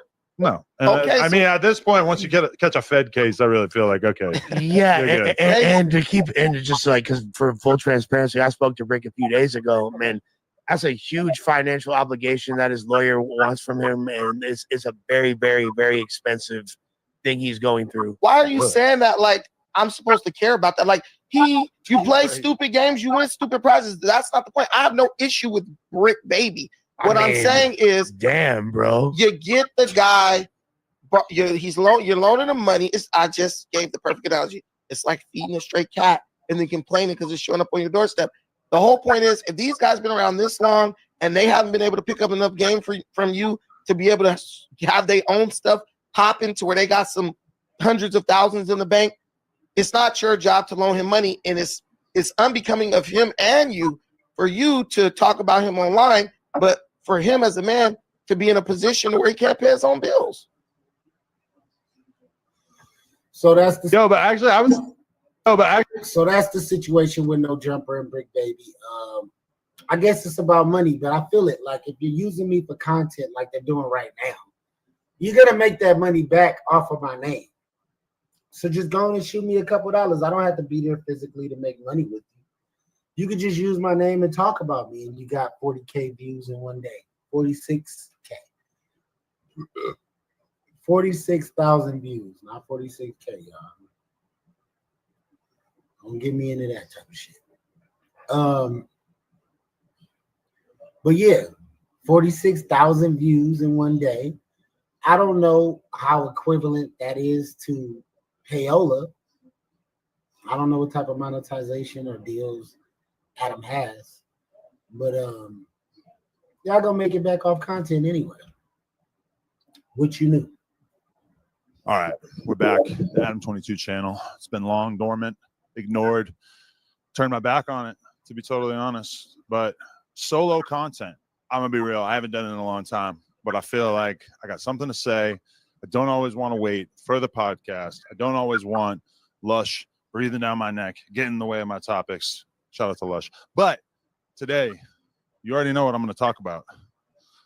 Bricc Baby, I'm coming for you. So let me explain. I was in Turks and Caicos for approximately 1 week, and it came down the pipe while I was out there, that Bricc Baby had some choice words for the 22 stir, and today we're going to be reacting to those words. So let's get right into it. I wish that big old deal, man, is the Bricc, man, while everybody laid up with their feet up out there, vacation, and playing like they ain't got nothing for the kids, man. You already know we still keeping it strong, nigga. Don't need nothing from. Hey, sometimes it be a mental test to see where a nigga hard at in his chest, man. You know what I'm saying? A motherfucker use you, abuse you, as soon as you get out the way and act like they ain't worried about losing you. You know what I mean?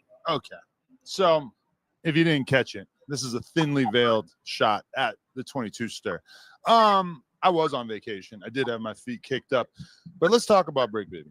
And in particular, the financial side of my relationship with the Bricc, not the trick. When Bricc Baby came on the platform 2 years ago, pretty quickly, the feds ran up in his crib and raided him.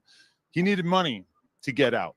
Now, it's been discussed at length that I fronted him an amount of money, $5,000, so that he could get out the same day that he was picked up. I know Whack 100 and a few other people have been spreading information saying that this was cap. I don't know. Honestly, the other day in the Reddit, somebody posted information saying that he really did have a bail and that was where the $5,000 went. I never really heard about it. I heard rumors in the streets that maybe this money was not required for him to be bailed out, that he didn't have a bail. But I did see these screenshots in the Reddit that make it seem as if he did have a bail. I didn't make a big deal out of it. I gave him the money, had to get him back out on the streets. I knew that he had potential. I knew that I could take him from being a marginal figure in the LA podcasting space to being one of, if not the most talked about person in the podcasting space, which is exactly what has happened over the course of the past couple of years. Never asked him for the money back. Never asked for it. You feel me? Now, to his credit, for like 2 years after that, he did not ask me for any additional funds.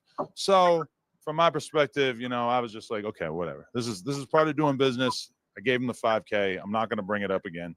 And over the course of those 2 years, my prediction did come true. Bricc Baby basically soared to new heights, became one of the most talked about people in the community.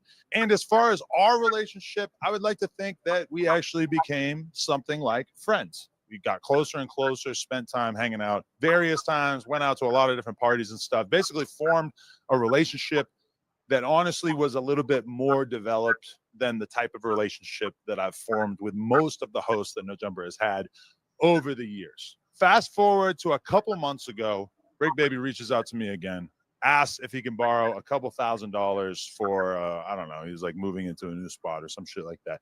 I said, okay. Didn't even bring up the fact that I had let him borrow this $5,000. I figured after 2 years, you know, shit, whatever. So I let him borrow this additional $2,000-3,000. I forget what it was. And then very soon after that, like I'm talking like a week later, he gets picked up by the feds. That's cap, Adam. You know exactly how much you gave him if it was $2,000 or $3,000. What is Adam 22 going to do to help out Bricc in this situation? Now, from my perspective, let y'all belong. Adam, you a millionaire, bro. That little $7,000, $8,000 you gave him should be nothing. Water under the bridge, bro. Borrow money all the time. Like of everybody who's ever worked for me, I honestly don't think I can think of a situation in which any of them have borrowed money from me. Like that's just not really the kind of relationship that I like to have with people who work for me. You know, if it is an emergency, okay, we could do something. But for the most part, it's just not really how I get down. You know, it's like I just don't. I don't like to have that kind of thing going on. I pay you for your. You just didn't give them an advance. We're good, but as far as taking out loans consistently, constantly, I'm not really into it. That being said, it was only 2 times throughout our relationship so far. But I say all that to just set the stage. Then he gets locked up, and people are pretty much automatically, you know, suggesting in the comments, people talking about it on podcasts, is Adam going to pay for his lawyer? Is Adam putting money on his books? Whatever. And I'm going to be real with you. For like the first month that he was locked up, he didn't ask me for shit. He didn't. You should already have lawyers set up for your podcasters, for your hosts. That should be a part of the deal. Locked up.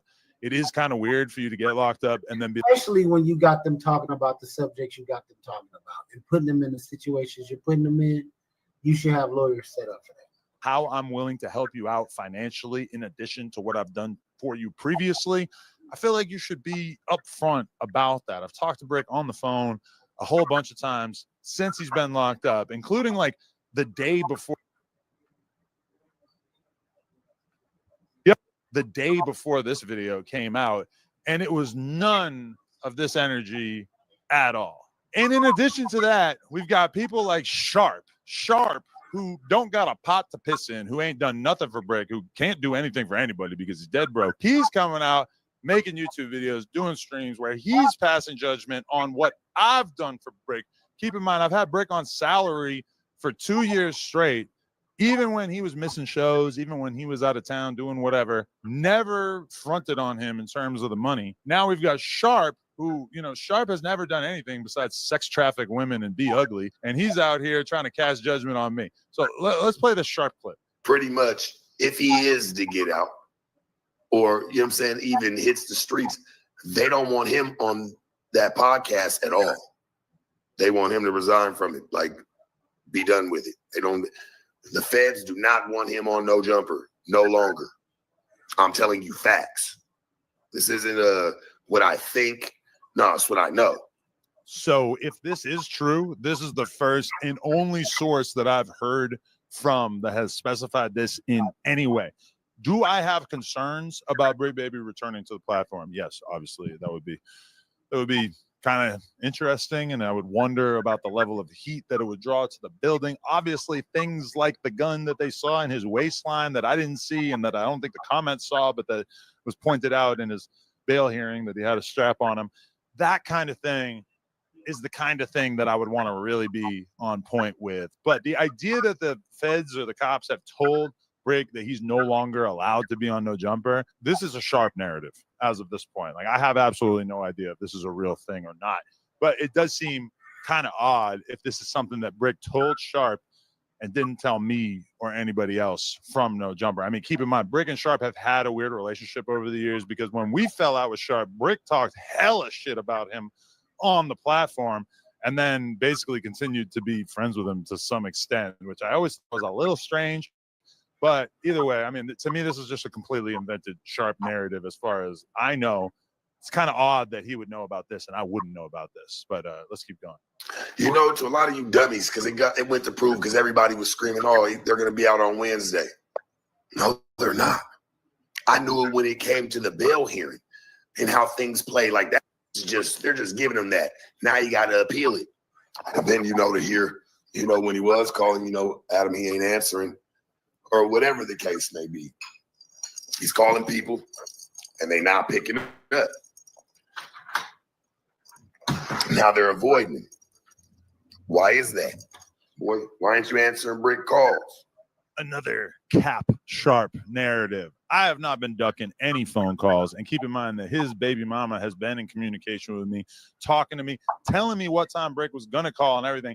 But every time that I got on the phone with Bricc, it's been like 2 or 3 minutes of conversation, and then he gets kicked off because I guess he's only allowed to be on the phone for 10 minutes at a time. Never at any point until I was in Turks and Caicos, like right before that other video clip came out, did Bricc even utter something that mentioned or inferred that he thought that he should be getting in any way some money from us. So to me, I'm gonna be real with you, I just feel like this is some hoe ass shit. No offense, Bricc, I don't really want to use the hoe word when it comes to you or anything, but how are you going to be out here communicating shit like this to Sharp and not having the nuts to say it to me? And in addition to that, I mean, let's be real about the relationship between an employer and a worker. If Bricc had asked me in the beginning, Adam, if I get locked up, will you bail me out? Will you pay for my lawyer, etc.? My response early on probably would have been like, no. Like, I would prefer to not take our relationship to that extent. Like, that's just not something I really go into business with someone being prepared to do. It does leave a little bit of a bad taste in my mouth to realize that Bricc is comfortable having conversations about me to Sharp, but won't have that same conversation to me. Like, if you want to borrow money, you can ask me. I was actually kind of looking forward to him asking me so I could have a conversation with him about the fact that he's already in a pretty significant amount of debt to me, but that conversation never came. And then in addition to that, I heard it through the grapevine that Bricc basically thought that he was going to keep getting paid, that even though he's locked up and he's not able to contribute to the business by being on camera, that he thought that he was just so locked in that he was going to keep getting his monthly pay each month. I'm sorry. I know you guys all saw the No Jumper is going broke video.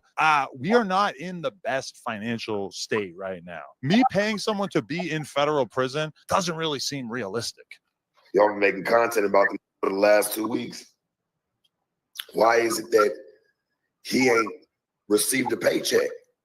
And motherfuckers is making money off of what he been doing. And I'm hearing that, from reliable sources, his people, done reached out about it, and they're not getting no feedback on it, no response. I mean, they did have a life before he went to jail, homie. Like I said, that's what happens at jobs. Like, he don't get his money. And missing out on some bands because he ain't there. Come on, brother. That ain't cool. You supposed to make sure that he got it. His baby mama or nobody like ain't received nothing. Like just even the money that he's owed legitimately for what, the work that he's done. Because I know he got a salary. Why ain't that man received his bread?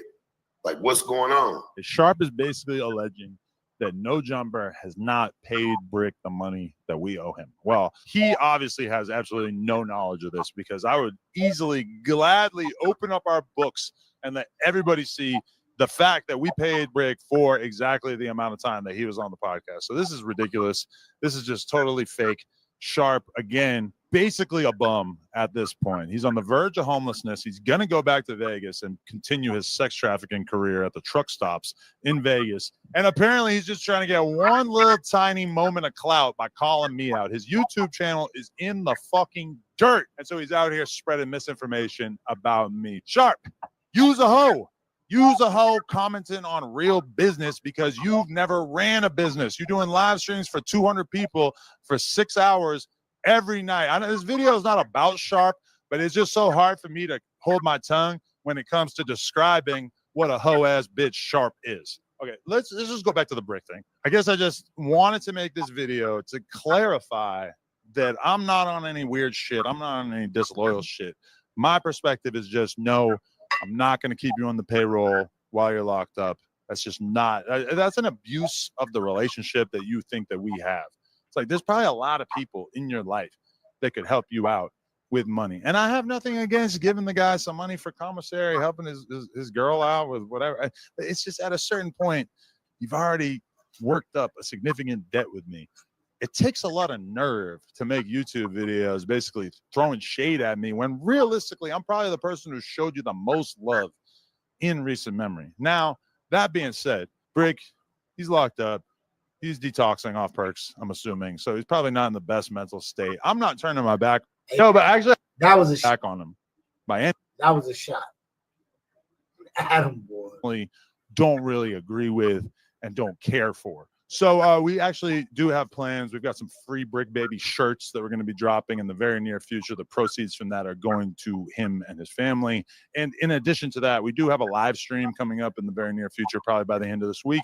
And in that live stream, we are going to be taking all of the donations. Friday is looking like it might be the day. Friday, we might be doing this. All the donations are going to be going to Bricc Baby to help him out. Which is dope. I think Adam genuinely has a love for Bricc. I'm not gonna lie. He ain't done this for nobody else. Taste in my mouth. I feel like you should have more respect. He didn't even do this for Draco. Not to say that Draco needed help with lawyers or this, that, and this, but we don't know that status. But we don't know. So, I always felt like he should have put the stink team on No Jumper just because they're the reason I even watched No Jumper. But yeah, Adam 22. Free Bricc. Smack a like. We out. All right, we're back. The Adam 22 channel. It's been long, dorm. Like, have you offered Ralphie a job at No Jumper? Young Bull, any of them? Say so before he passed. RIP, say so. You should have, because they're the reason we watch No Jumper. Cast. I don't always want Lush breathing down my neck, getting in the way. Testo Dub, Stink Team, and OGZ and his boy, them the only reasons we really watch No Jumper, bro. For approximately 1 week. And it came down the pipe while I was out there, pause, that Bricc Baby had some choice words for the 22 stir. And today we're going to be reacting to those words. So let's get right into it. Hey, what's that big old deal, man? It's the Bricc, man. Why everybody laid up with their feet up out there vacation and playing like they ain't got. So let's get into some more feed about your boy Bricc Baby, man. Let's go crazy.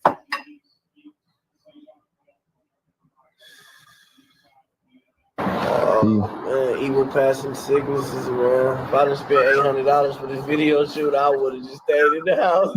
Hey, y'all know the Brahma Bull of the West because I did it the best. So 6-0, you are now rocking with MVP TV. Yo, listen, in the Crenshaw district. Lakewood 60th Street. What you doing? I can't get no money, brother. You really having it. Okay. They have nothing. I see homies appearing and appearing. Oh no, baby, you right here. We straight. We go. Baby, you right here. We got the guy with us. No, I'm not on the. Hey, look. Oh, they good. We leaving right now. We just pulled up. We leaving right now. And we fly crib around about no other niggas section and all that. Niggas put up 250 in jury. No other niggas section. We ain't wearing no dusty ass. All that niggas be wearing and they on West. I done seen you go to a couple niggas hood. Them niggas be dirty on West Side. Them niggas ain't having shit. Last war, we went through everything. I'm just showing face that they ain't been in a minute. Chilling, keep those connections. This time yesterday, we walked from Slauson to Boston, hour and a half to walk it. We just popping on some street shit and we done dropped a couple songs. It's easy for them to call us a nigga a rapper, but our reality still transitioning. Niggas still. I'm right here. I feel like from the outside looking in, the 60s get the most people like tap in with y'all from the out. Y'all in y'all. We the big cousins, bro. All these other niggas just now. I know disrespect. I don't know how y'all take it. Y'all know I'm on that. Niggas just now, like, brother, we the big cousins, nigga. So it's with Bricc Baby, and they be saying nigga can't come to the hood or he not from here. Man, the niggas that saying Bricc Baby can't come to the hood, can't come to the hood, nigga. Bricc Baby don't come over here by choice, nigga, not by force, nigga. On 6-0, he don't come over here because he feel like he got going on and it's not gonna benefit him to come over here and stand with us. Is his opinion right? On 6-0. Is it wrong? It's up to it's how you view it. But as far as Cuz not being welcome over here, cut from the ass, nigga. We'd have been when it crashed no jumper and fell just up there doing all that weird ass shit. Well, your answer right there. Ain't nobody right here gonna say nothing from the hood. Well, so where did that stigma even come from? What happened is they see this go big on Cuz on Instagram thinking we was like really on Cuz, but like Cuz is a celebrity. So if we troll Cuz like how we was like if I was to troll Bobo on Instagram, it ain't gonna make no jumper. If I troll Bricc Baby, it's gonna make no jumper because they Mexican. They just his job blew that up proportion. The whole world don't even need to be in gangbang business. That's why this shit up right now, because they trying to turn this into entertainment. Niggas that really died in with the jump this shit. This shit ain't no joke. So them niggas gonna keep getting the reaction they getting from the world because this shit don't belong on camera. Unless it's nigga doing what you doing, educational purposes, but this shit ain't to be exploited and made fun of on no jumper niggas laughing about hood politics. You gonna keep getting what you get. You gonna keep getting niggas trying to put their 2 cents on the story. Other niggas saying he can't come to the hood, them niggas can't come to the hood. No, 6-0. They on some bump. They on bump on the dead homies. They always on bump. Whoa.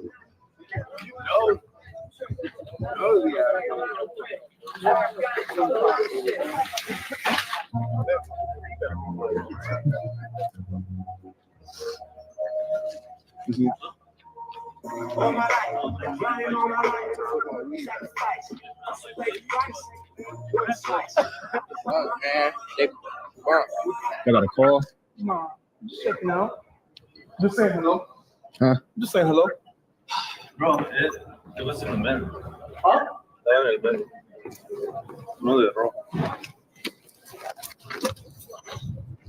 Hold on.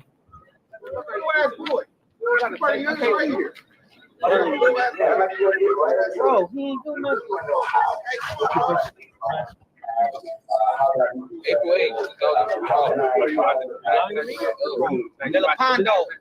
Fuck the police. On 603, they come on hustlers. Nigga, all day, every day, don't find shit. Look like they trying to plant something. Neighbor. How would you feel about like police in the community that's friendly community, like not that fuck with people, but the ones that actually? It's a seldom amount. It's a minimal amount police that are actually here to protect and serve the community in the right light. Big ass weirdo, dead homies trying to plant something on niggas, on hustlers. Nigga, they want us to have turmoil or to be, you feel me, ignorant in some type of sense, cuz so they can lock us away, cuz throw away the cage for no reason. On 6-0, nigga, they trying to plant something, nigga, on hustlers, nigga. It's a seldom few though. Y'all heard it from me. Yo, after Ronnie died, you said that the whole jail just let you smoke out and shit. They really let you do what you wanted to do that day? Hey, yeah, they really just let me thug in that bitch. But shit, what can y'all do to me? I got like 36 days left. I ain't got nothing. Ain't got no good time. Which I gonna take my commissary. I go home in 30 days. Yeah. Take my phone. I got a cell phone. It was a situation where the whole jail knew what was going on. So hey, yeah, they felt my pain. I didn't come out the room for days. I wouldn't come out for nothing. I go outside like every day, every other day, take a shower, come back in. Me and my nigga just sitting there bitch all day. I'm just smoking weed all day. As soon as I wake up, I got making backwoods after paper towels, the brown paper towels and some coffee. That works. You can make a backwood. Make a backwood out of brown paper towel and coffee, and you put it around like a hot water bottle where it dry up and it get hard, really?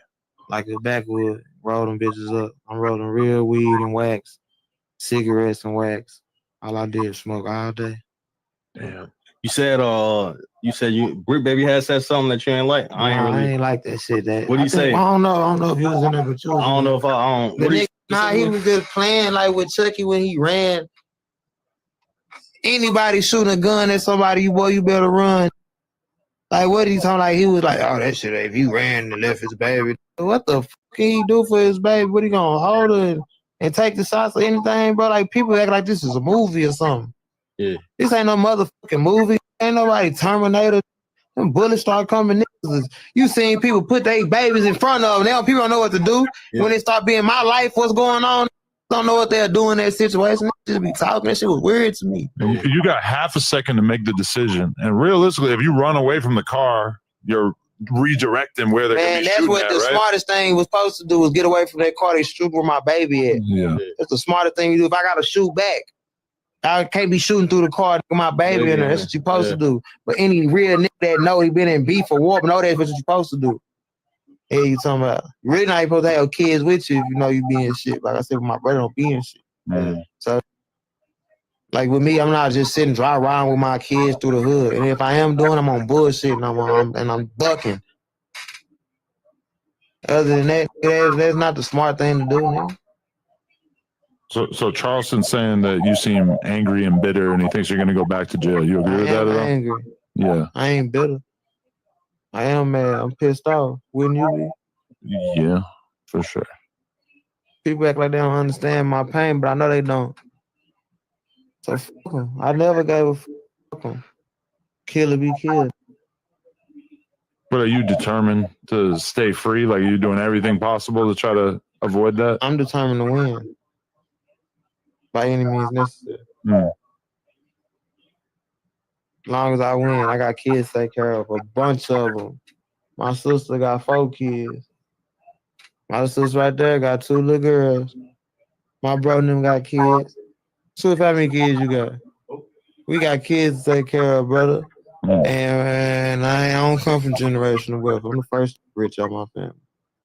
My papa used to have them bricks though. My papa was in ran with Billy Ray Mouse and asked by my papa, Mr. Rogers from Fort Worth. Everybody know my papa and them had that sack. You know what I'm saying? Had that sack, went to the feds and shit like that. Boy, I had that check, you know, the apron. I come from royalty now. Hold on. It's in my blood. I was supposed to be a hustler. But you know what I'm saying? But it skipped a generation. I was broke in a bitch growing up. Wasn't broke. Shit, I was broke not too long ago. Keep talking about. You know what I'm saying? But I'm the first one to get rich. So now I'm trying to get everybody else rich. I know you don't really fuck with too many people, but if you had to work with somebody like on some new music outside of Texas and shit, what would be like your dream feature? Top for sure. Yeah, boy. But it's not, I wouldn't say dream feature because that sounds fanned out and shit. But I'm saying that to say who you want to work with? I want to work with it. See, but really, my brother will tell you, like, I just listen to everybody's music, but I might not just listen to your music. That makes sense. Like, I might have heard your shit before because I'm going to check you out. I ain't no hater. I just feel like you have been very, like... That was Go Yayo's opinion on how he felt about what Bricc Baby had to say. What's going on? Hey, check it out, man. Another day in paradise, man. Another day away from the kids, man. Hey, look, don't believe the hype, man. I'm not finna be one of them dudes that go back and forth to get to hate no jumper and going to go hate on this dude. I'm just right here standing strong, solid as a right. You already know we don't bend, don't fold, ain't never told, man. You already know the truth. But look, hey, they trying to steer these narratives like me and my boy going back and forth to where everybody's starting to get off their rocker and feel like we shooting jabs at each other. Hey, I've been direct the whole time ever since y'all know me. Y'all know me for being direct. Anybody that I'm gonna blow at, I'm gonna point at him and then blow at him. I ain't gonna sit right here and do no beating around the bush or none of that. The other dudes left, they built the foundation off of this and the stuff that started them. I'm just awake for a second, man. And they still in that spot. please believe that I'm gonna put dibs on who I want my seat, man. You know what I mean? It ain't nothing. The show gotta continue, whether I'm here or there, man. Still doing the don't be late. Just saying don't be late. We right here live. We gonna document every step of the way, man. And I need all my fans right here to run it up so they know what's going on. You know what I'm saying? We right here with our feet up, though. Anything else change, I know. You know what I mean? You can listen to Lion Ass Loose if you want to. I don't even understand. I can't understand it. A dude, a young brother coming here, I show him nothing but love. You know what I mean? He goes to the internet with a million lies, man. He ain't touched nobody and let nobody die, man. I hope y'all know that goes a long way when a million lies get told from jail, man. The nigga come here and be the best he could be in the Army, in the Navy, ass nigga, man. Hear my baby in the background. That's who missed me the most. All my babies, man. Y'all got me away from my babies. Y'all clipping stuff that the feds don't even have. Y'all helping them beat me. You get what I'm saying? Like pay attention to the families that y'all destroyed and the houses y'all burning down, man. I'm already pushing 40. What y'all want to see me come home at 60 old and won't out? I'm going to still be that dude. I'm omnipresent. They got to go through me or it's nothing.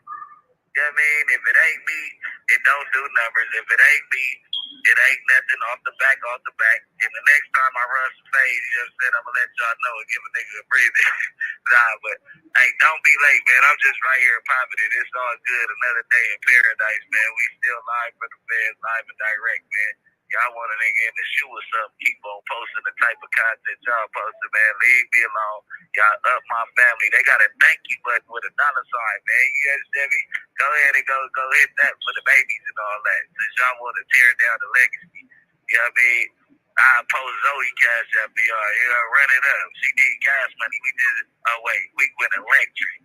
Damn, this phone fucking up again. Hey, man, in a perfect world, everything could be everything, but you know what I'm saying?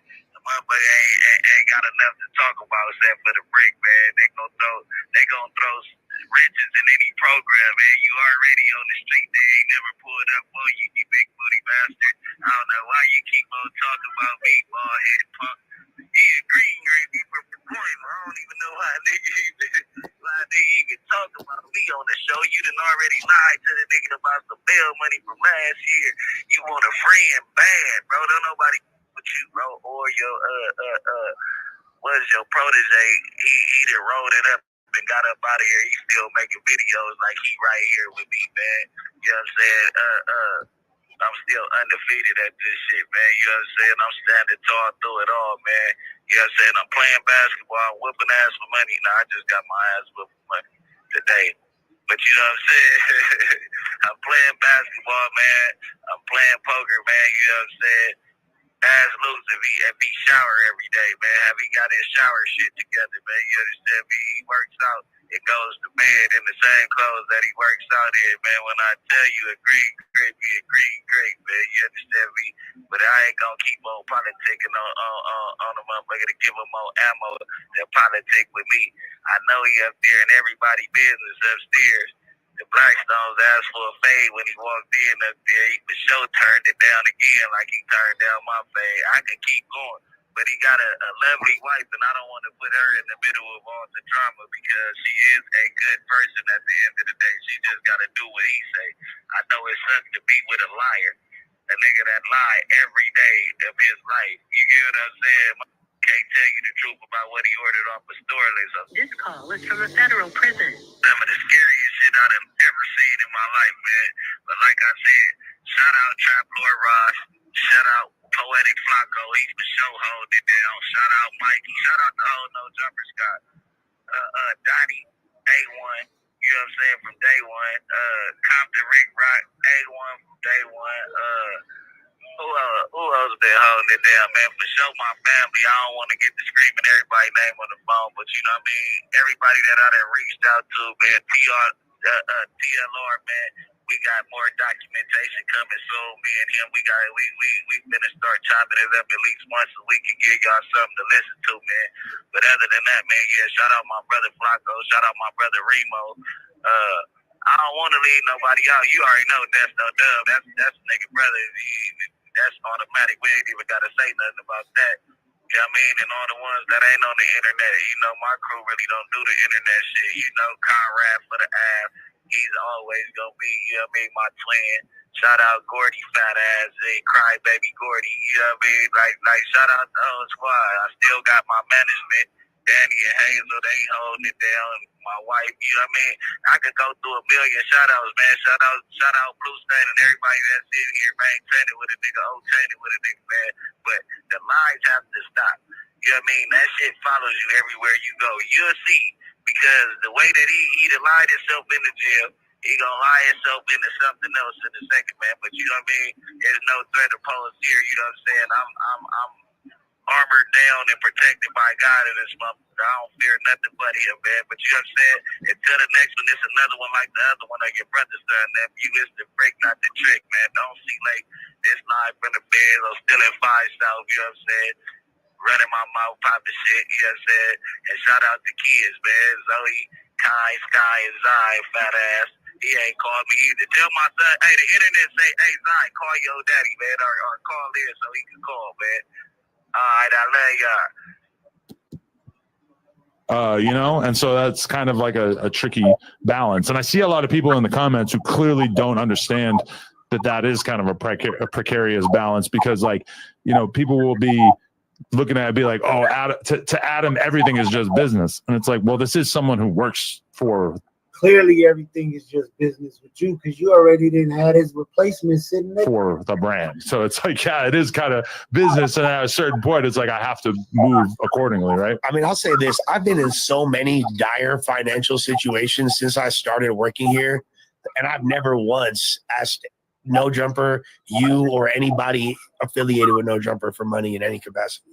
Just because, like, I feel like it will fuck up potentially the dynamics and the relationships over here if I did that. You know what I mean? And especially when there's never even a discussion or any kind of like consideration about paying it back, which is obviously the case in this situation. Like, I don't mean to like rub it in or act like it's so they know, like, oh, I got you on the first time shit.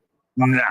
And to be fair, I never brought it up, and if I had, then, you know, maybe he would have like tried to. But when you owe somebody money, they ain't supposed to come looking for it. You're supposed to pay it back. You know what I'm saying? Right.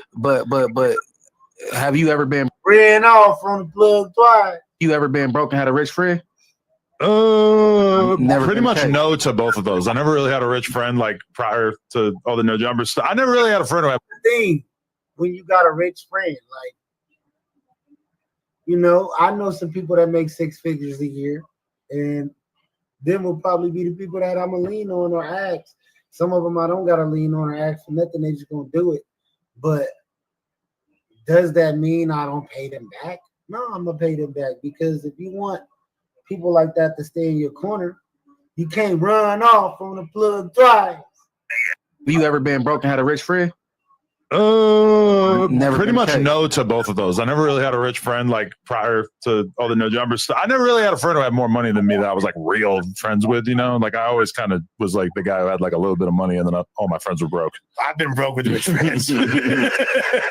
Just to be totally real. Like, even the BMX days, I kind of always had more money than like pretty much everybody that I was hanging out with, even though at that time, like, me having money was like, oh, I had like 10 grand in the bank. You know, it wasn't like I was like killing it or anything. I think Bricc kind of looking like I'm good as long as I got my boy, my friend that's up some M's. I'm gonna be fair. I hope everybody else that's a part of No Jumper realize that you might not be able to lean on Adam. Ever shade, and that's probably his mindset. But he shouldn't be thinking like that. And then if you do, you should keep your credit clean. Like, man, pay it back. You know what I'm saying? So then you can always.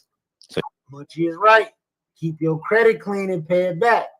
You can't ask a nigga for some money. He give you the money. You don't pay it back. You ask for some more money. You don't pay it back. You know what? Third time on me. Third time on you. Ever shade, and that's probably his. Ever shade, and that's probably his mindset. But he shouldn't be thinking like that. And then if you do, you should keep your credit clean. Like, man, pay it back. You know what I'm saying? So then you can always. So you can always go back and You get can it always again. double back because they know you good for it. You know what I'm saying? I mean, but the other thing is like the reason why I never said like, yo, can you pay me back on this time of schedule or whatever is because my assumption about how he would go get some money is not really like something that I wanted to like encourage him to do. Might be a liability. This is a guy who has been, you know, in the streets for a percentage of his life, pretty much the whole life until recently, I guess. And, you know, I didn't want to like be like, yo, like you got to go do this so that you could help me out. I just figured he would pay it back if he got the chance or whatever. So like, I don't know. I made that video today just to try to like explain that shit to the world. And then in particular, it just really kind of rubbed me the wrong way seeing him say things on a jail call that was so different than the tone that we were dealing with on camera or on the phone when it was just me and him. And then in addition, for Sharp to be making videos and making it like he's got inside information from talking to Bricc, that really pissed me off. Because especially like if me and you are homies, why is someone like Sharp, who is a bottom-dwelling piece of dog shit, why is he coming? Crazy that you talk about Sharp. He coming out with exclusive information that, you know, yeah, part of me thinks like maybe Hey, Adam will turn on you too. So if you work there, just know when he fire you and you quit, it's up.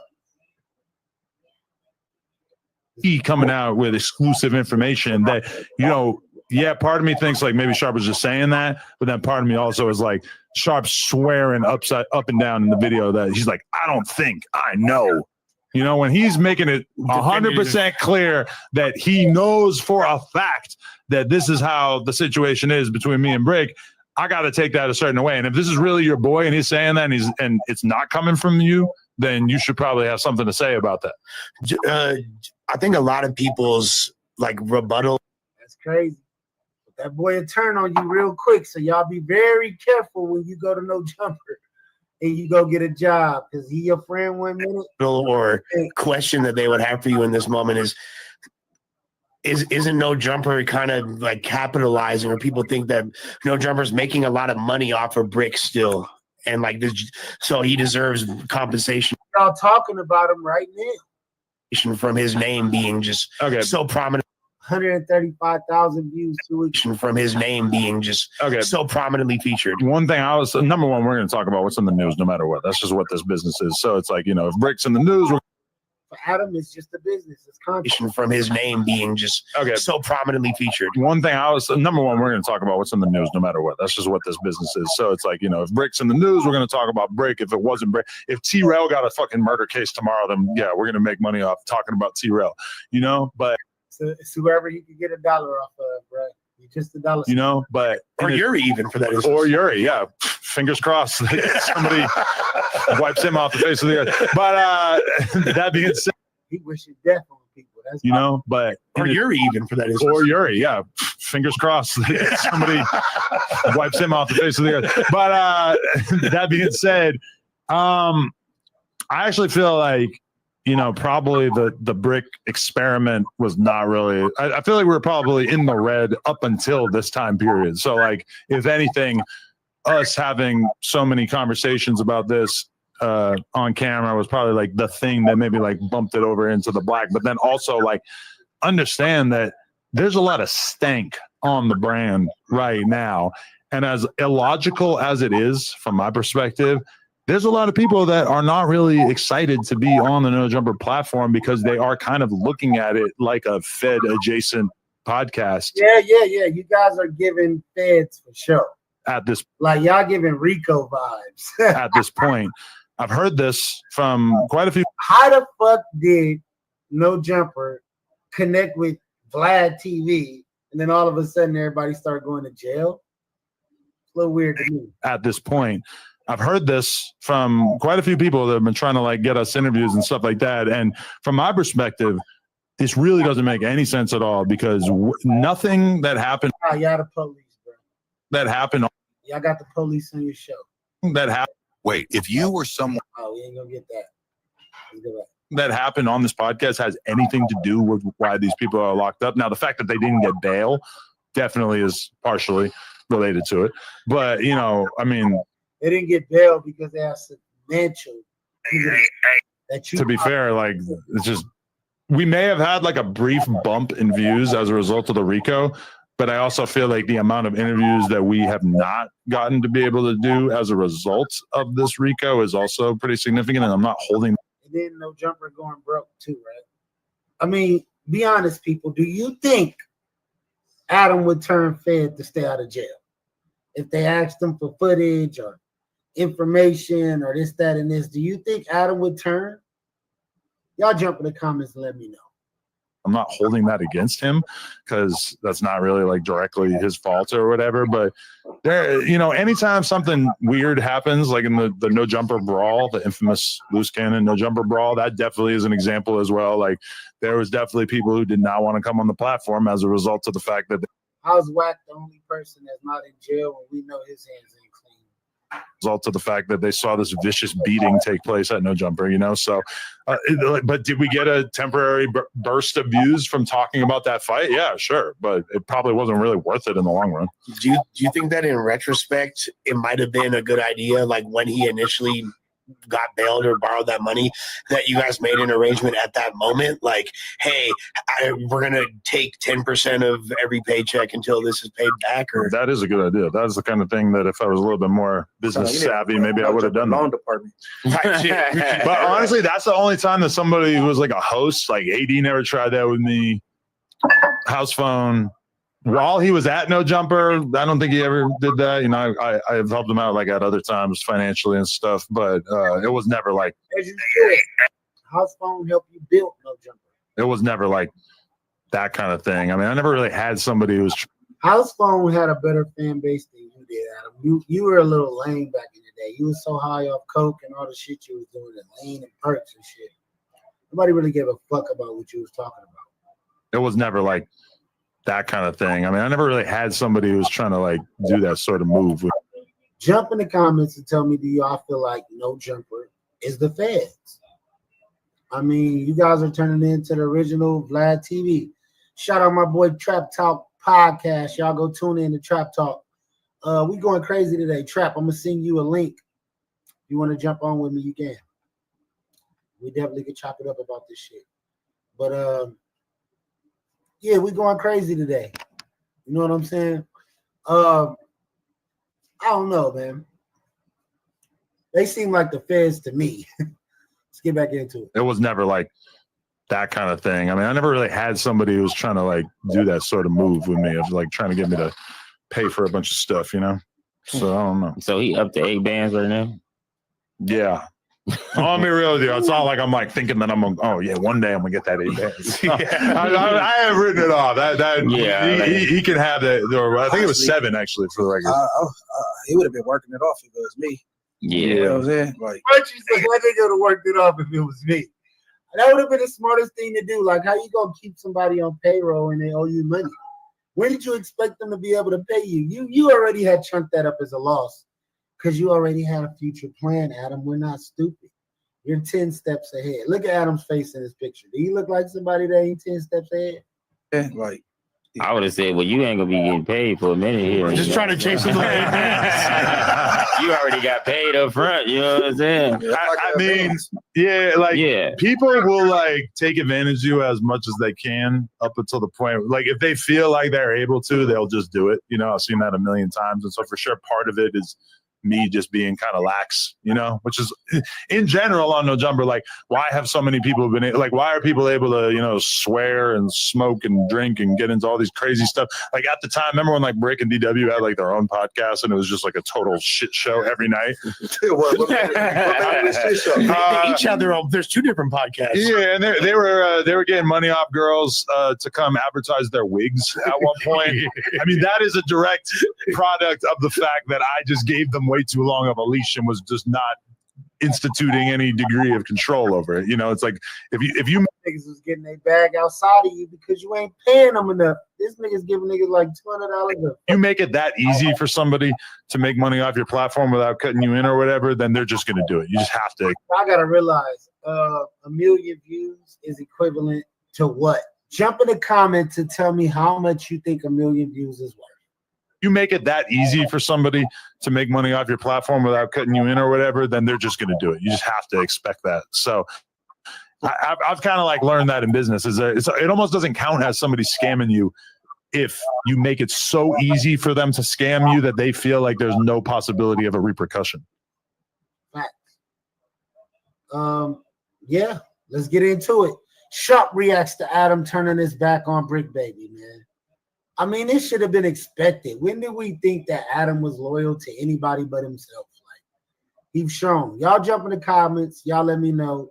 Do you think Adam is a loyal boss? Like, you know, House Phone, Cam Girl, Yuri, just so many people from No Jumper who left. All the original hosts from No Jumper are gone.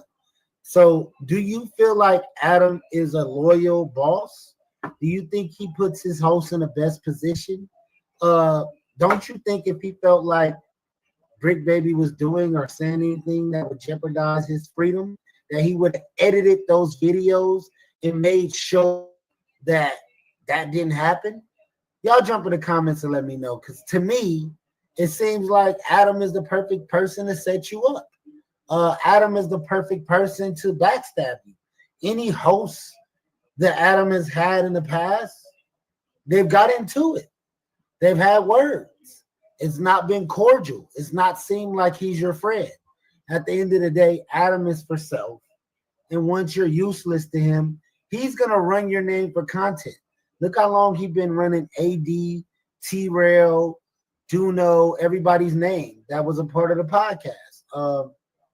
Does it seem like Adam really cares about who he steps on or who he talks about? He outed House Phone about sleeping with a transmission. You know what I'm saying? That's not loyalty to me. That's not someone who has your best interest. Some people will sit around for self-gain, and then as soon as things are not tangible for them, or it's not valuable to them, or they can't benefit from them, or they can't use you anymore, they turn their backs on you. I've seen people do this in real life. Girlfriends, boyfriends, mothers, fathers, sisters, brothers, uncles, cousins have done this type of shit to people. So what would make you think that Adam wouldn't do it? Y'all jump in the comments and let me know. All right, so look. We only got like 4-5 minutes to talk. All right, look. You live. Bricc, you live. They can hear you. All right. Shit, I ain't saying nothing. No, it just is what it is. Free to love, you already know what it is. Free to break. And nigga not tripping. We right here live from the Fed. And ain't shit happening with the Bricc gang. We do shit to people. We the people. We ain't, you know what I mean? We ain't going for none of that. I heard this shit going viral talking about a nigga that did something to a nigga, man. That's 6-7. Nigga ain't out the way, man. Come on, man. The nigga ain't touched me. Man, come on, man. You already know. They on there. It's a whole bunch of rumors flying around. They said you got hit up in there, all type of shit. Man, I'm that guy, dude. Like, not like that, though, bro. But you know what I mean? Unfortunately, this where I grew up at, gang. So this like second nature to a nigga. But it's all gravy. We right. This call is from a federal prison. It ain't what a nigga think it is. A nigga be back soon. They probably gonna give a nigga a bail soon. But you know what I mean? They go on the way. That's love. That's love. Glad to hear from you. Glad that you can talk to the people and let them know that you're safe. You know, there's been rumors going around, all type of shit. And I'm on the main line. Nigga ain't on none of that other shit. Nigga, it is what it is. Free to Bricc. I'm finna be right here to you. Free Bricc, baby, man. I'm gonna give y'all a brief intermission real quick. We're gonna jump into one of these interviews, the JT the Bigger Figure interview, just because it reconciles exactly what this situation. You know what I'm saying? It'd be a lot going on, man. So let's get into it.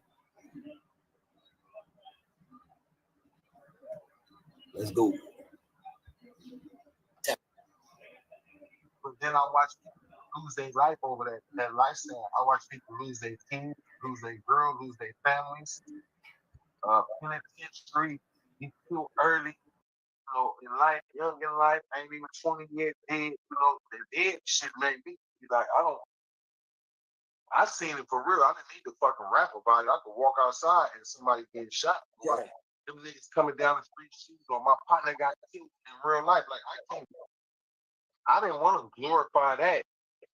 I was gonna rap about it anyway. But when they said, "What's up with the more murder? What's up with the more mayhem?" You know, that shit right there was like, damn, it's like the devil asking me to do something. My people dying for real. I do want this money, but when I didn't agree, they say he's woke. Get him out of here. Master P, he agreed with this shit. That's what we get behind. And I said, And it's all coming out now. I mean, you could read between the lines now because you can see who did what and who got this big and who put the money up behind them. So if you follow the money, it's all exposing itself. You know what I'm saying? Yeah, we at the time of exposure. We at the time of the secret is out now. We at the time that, damn, they did trick us.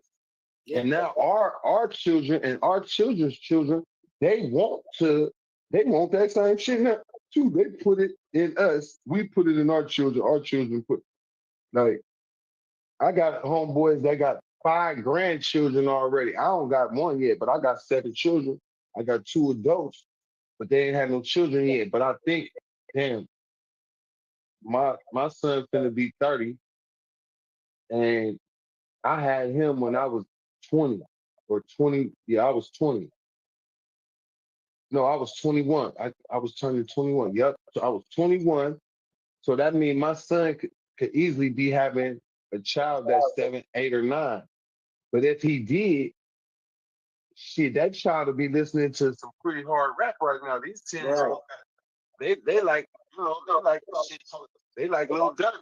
You know what I mean? They like NBA YoungBoy. You know, they might only be 6, 7, 8, 9, 10, 11. That group like NBA YoungBoy. They like that. They loving him. He is the youngest of the mega stars. So I'm thankful though that I didn't do that.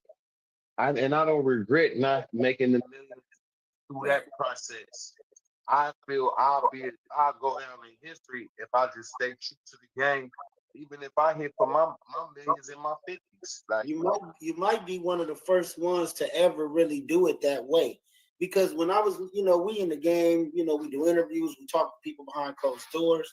And what I figured is it's a lot of smoke and mirrors, a lot of button pressing, a lot of force feeding. And a lot of these people really ain't got talent. But if you hear a song 20 times a day on the radio, you eventually gonna mumble the words and you're gonna know it. So it's being forced down your throat. You know what I'm saying? And as we can see now, the people that they coming out with music now, that definitely ain't about no talent. That ain't about the angle of it's the message. If your message can resonate and you halfway decent, we can make you a megastar. Like Ice Spice, garbage, but she rap good enough and shake her booty, and they, put the video, put her with Megan Thee Stallion and Nicki Minaj and all that. Then it's a no-brainer. There's a group of girls that are gonna say, "Well, I like Ice Spice better. No, me and her fit better. Oh no, I like Sexy Red better. Oh, okay, Sexy Red. She represents the way I feel. Okay, I still love Nicki Minaj. So you got the women because you can pick and choose what type of woman do you like, but it ain't none of them saying protect yourself, have a family, do good, cover your body up, be respectful. Ain't none of that type of shit going on right now. And what's crazy I haven't heard it, and if it is, they're not promoting it. You got to say, I'm shaking my ass. Yep. If you don't say that, you're not going on like number one, unless you got one of them feel good songs. You know what I mean? Like a feel good song, you might can burst through. But they hope they prefer that you say shake your ass because they need teen pregnancy, they need teen HIV, teen herpes, chlamydia, syphilis, all of the stuff, all of the sexual diseases. Then for those that's listen to the music and got a little joint, or maybe had a little drink, or maybe popped a pill or slipped some, now it's okay. You listening to that, you gonna want to do the shit they talking about. Next thing you know, your ass pregnant. Next thing you know, you got AIDS in high school. Or there you go. You have an abortion, now you used to having abortions. This shit ain't nothing to you, even though it's killing a life. But for your uncomfortableness, I can't be uncomfortable. I got a party. I can't be pregnant right now. So let me kill it. That's crazy.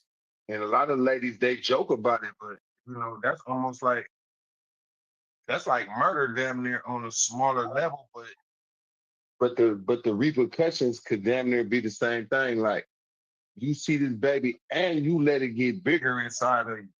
Okay, I keep it to 3-4 months. I'm gonna get my ass thick, you know, I'm gonna be looking cute. Bam, take the baby out. Take the baby out. So it all served a purpose. Yep. The music is so desensitizing right now that these allegations that they're talking about, people is doing at home in real life. This is going. You think this ain't going on, Big? It's going on in people's life. No, that aspect of what they talking about is definitely going on. A lot of these girls is pregnant by a dude twice their age. Pregnant. You know what I mean? You got 15-year-olds pregnant by 30-year-olds because their body didn't grew so much where a nigga be like, shit, she big enough for me. And then, you know, she thick. Okay, cool. She young and she fresh, you know? So nah, that shit is definitely happening. And I know this story or what our brother going through, and I still call him my brother. I don't know if he's guilty or not, man. I ain't made no post bashing that man. Hell nah. Shout out to Mr. Farrakhan. He say, when you see a man fall, don't laugh. Learn from it.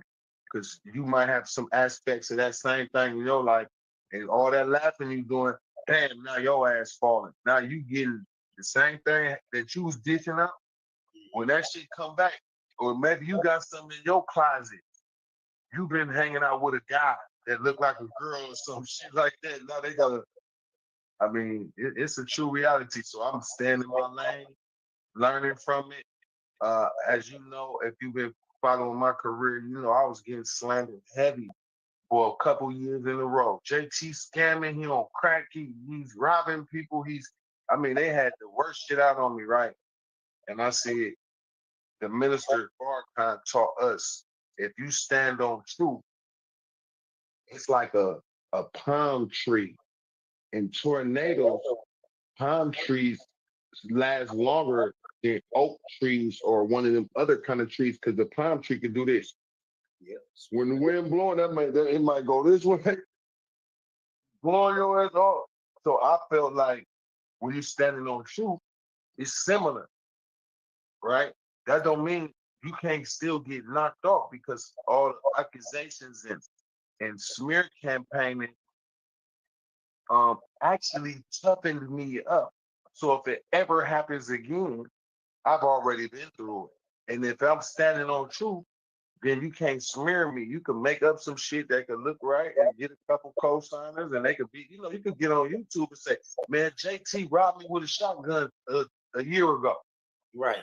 If you say that enough times on YouTube, make enough videos, certainly there's going to be a group of people like, I knew that nigga was a robber, or I knew he. So all it takes is for somebody to say it enough times, even though that's defamation, right? That's slander.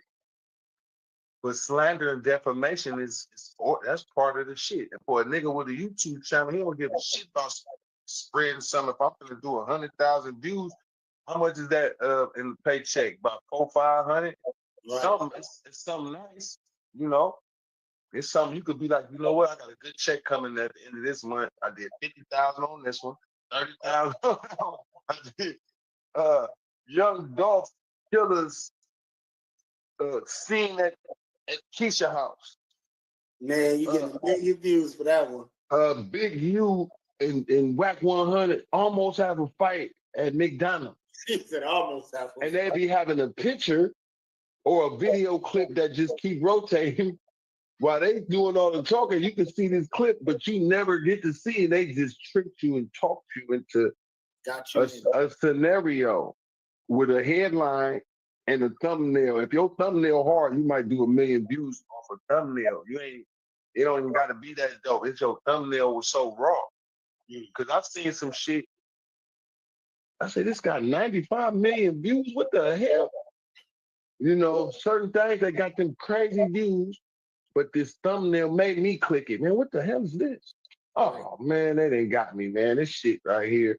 I didn't, you know, you get 3-4 minutes into it, They got credit for the view now. Shit, they don't need you after about 3-4 minutes.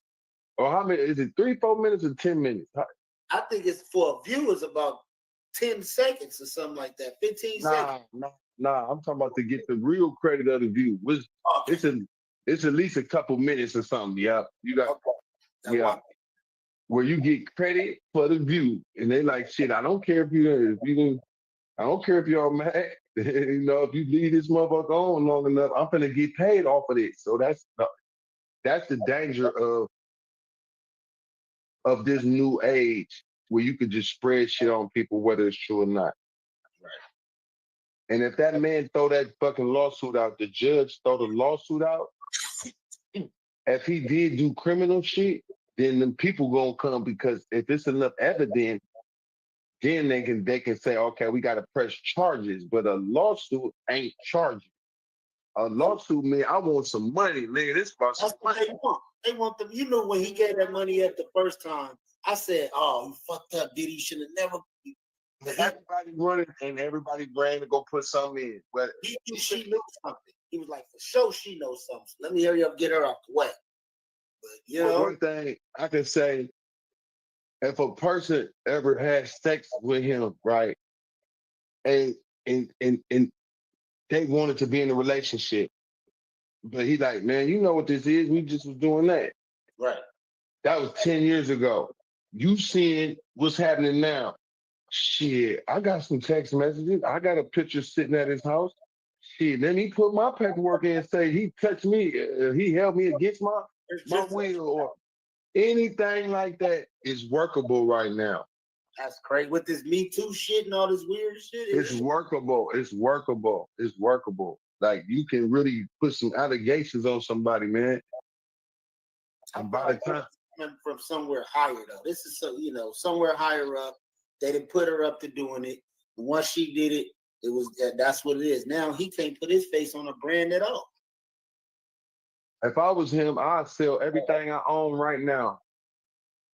Get rid of I'd sell it, sell it, and transfer the money over there to Bermuda Triangle or wherever the rich people. I don't know what country that is. One of them countries. If you put it in that bank over there, nobody can't touch it. They got some banks like that. Yeah, they do. I wire that money on out my account right now. I keep about, I keep $1 million or $2 million.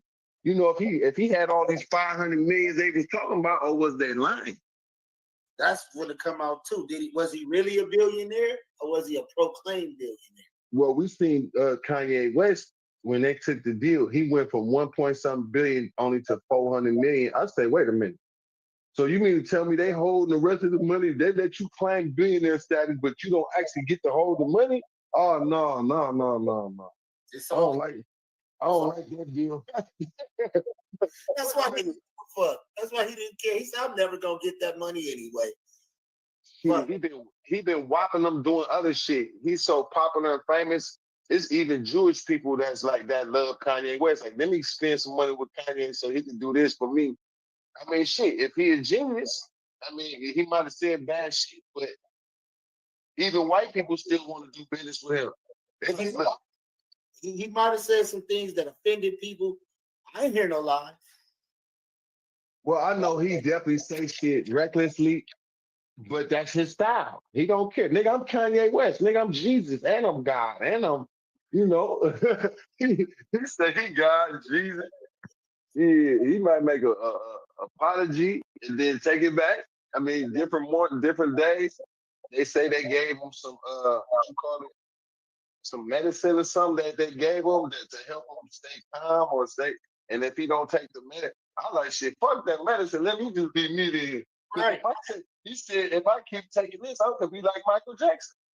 Right. He said, man, they was shooting me with some shit, man, and I wasn't thinking right, man. Fuck that. He went and married him a new white girl. He gonna try to talk me up. I say, hey, that do make sense. If you caught him and the doctor said if you don't act right, I'm gonna shoot you with something, you'll never see your kids again. Oh hell no, I ain't going back to this doctor no more. Oh, man, I ain't never heard a doctor say no shit like that before. And he put the text message out though. So it was real. Right. The doctor should have been in jail. How you go So you mean tell me you're gonna give me a shot and I'm never gonna think right again? Man, I'm never coming back over there to your clinic, and I'm scared to even go to clinics now, or hospitals or whatever. He said, "Fuck that shit." He got to go meet him an African doctor over there in Africa somewhere. I'll take my chance with the Africans before, because if you go to the white doctors and they're already mad at you, I mean, I'm not racist at all. I understand who they are. I learned the history of white people and black people. So the job that they have to do, they're just doing what they're born to do. But you can't just keep bullying us though, neither. And I'm part of the generation that's like, man, body, we tired of this shit. I don't want to be no fucking slave. Nah. I'd rather be a gang member than be a slave. Yeah, I'd rather be a gang member, and maybe we do got to kill each other. Fuck it, I'm part of that. But that sounds better than being a slave. Right? Scary as hell. Oh, that's shit, man. All that type of thing. Man, no, that type of thing. Oh, please give me a job. Or please this. It's like, nah, I like the fact that God made this thing away with. It's hard to be independent, but if you're a praying man, if you feed the community, help the youth, do something of positivity to help your community, you can make it. Because you're not gonna make it if you don't give back. And that's one of the secrets that I can share with anybody who's watching. Right. Man, when I learned the secret from Minister Farrakhan, he said, when God bless you to make money, it's actually not just for you and your family. It's for you, your family first. But portion of that is to help those in need. And that's part of the job. Your people is suffering. So through giving back, you put yourself in a position where God could give you something when you need it. Right. I watched my boy Crip Mac run with that free Crip Mac, and he definitely really felt that way. Like every time I make some money, I'm finna go give back to these people that don't nobody care about. You know? That and that gets you hated too. That gets you hated. It gets you hated. But on another note, trap licks, that's part of my goal. When I went to Africa, I was able to build them water wells and get that food out. And I was like, damn, this money is a lot, but it's really not a lot. Because in America, we spend this kind of money just on the weekend, going out, party with your partners, getting high, hotel rooms, females, fine clothes. If you're in Atlanta, you throwing some ones at the strip club, the strip girls. Oh man, you'll run through some money and be like, damn, what the hell I just did? Thursday night, I had 3,500 in my pocket. Monday morning, I'm down to like a 400, or like a don't be at like a 200-300. You're gonna be mad. 3,500. Man, listen. I'm using that number because that's like a big ass number if you got it in your pocket. Right. If your bills paid and you got an extra 3,500, there's no way in hell I'm running through my money the way the past. You're going to the strip club for some wings, nigga. Hell nah. I don't care about no Jordans. I'm not spending 400 on no Jordans on my 3,500. I'm using that number because that's a great number to analyze. That's a number that most of us could get our hands on. But for people who making 8,000 a month off DoorDash, and some dudes at a job busting his backside, and he only making 3,500. I don't know if that don't even. Well, you got to get in where you fit in. But if I see somebody who made 8,000 and they just driving around picking up groceries, I think I like that. I don't know. There's something about that turned me on. JT, if you ain't doing, I don't care what you got going. If you can go make this week 2,000, just drive around and go pick up everybody. That ain't a hard job, man. You know it is. I did it before, JT. Let me tell you. So I'm gonna tell you the hard part. It's good when you gotta go to Walmart, but when they send you to them little Korean stores and shit, man, you got 20 items. Nobody speaks English in the store and want to help you. Oh, you're gonna have a hard day. Oh, so you talking about that's the hard part. The hard part is going to places. But you don't gotta take that order though, right? No, you don't have to, but those ones pay the most.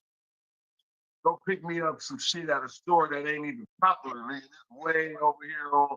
It's way somewhere hella far, and you're gonna have to probably stand in line or it's in a dangerous neighborhood somewhere over there.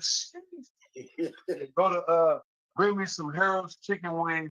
What's that place in LA where they can shoot motherfuckers at the chicken wing spot? Oh man, it's playing all in Louisiana's. Louisiana's, boy. I need to find one of them. I want some of that. Louisiana's got the best chicken, man. Is Harold's Louisiana chicken or is it Harold's? Harold's chicken. Harold's chicken is a different spot. So I think Harold's, and then you got the Louisiana. So both of them is in LA. I know they got one in Vegas. I don't know if they got one in LA. I never been to the one in LA, but for sure. Well, both of them is tremendously. That's how people get shot. Definitely. Right. But that's a place that I know I want some of that shit. I want some for myself. Right. But you know, my guy, but we're gonna definitely have to come back and do this again. I got a few calls to make, but I definitely want to get on here for you and get you this content, let the people see that we're working together. You know, I'm proud of you and how you was able to load your channel up, making you like a real broadcast person. You do this shit on the regular, you stay posting. So I think between you and my man Lil Gangsta Earn, y'all two is the most active that I've seen since I started this. So I'm rooting for y'all, and I'm definitely looking forward to getting y'all more tied in some executive roles because as you know, Trapflix, I might be the founder, but a smart founder is going to hurry up and find a team and let y'all step out front, put y'all out front. You know what I mean? As faces, people that want to do the interview, talk to my man. He gonna get you on. You go on his shit, and then you gonna post that shit on Trapflix.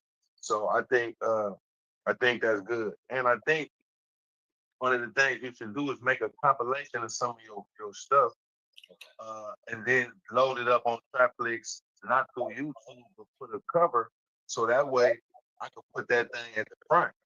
Okay. You know what I mean? I can put, how we got the movie cover, yeah, and it's the slide at the top. Yeah, then that way you can get some of that action. So I'll definitely recommend that. That's something you probably should do. Definitely appreciate the opportunity and the acknowledgement, man. And I'm ready to roll with you whenever you're ready to go. Hey, man, come on, let's do it, my G. Keep pushing. You got the number. I'll try to come on a couple times a week, at least 20, 30 minutes, say some words, update our convo, our lingo, our information that we pass on to the others. And for those other people that's trying to get their channels, they can come through you and you'll be able to get them a sweet deal. So let's go let the kids dig a tunnel to my house like Chapo. Only neighbor in the hood with a door they could knock on. I leave the light on. This is some of the best music I heard in a long time, bro. You feel me? And just the words alone, man, like he's laying it out. No hard there. Hard though. Say when I see my kids, I feel like I'm Chapo. Only house with a door that can knock on. I'll leave the light on. Daddy's not gone. This is why I did this one right here.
Feel me?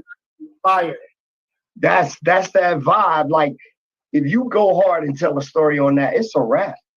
The whole premise is I thought I knew you, but I'm finding out that I don't. That's what she's singing in the thing. And then she's like, now that I realize this, I realize that I'm losing.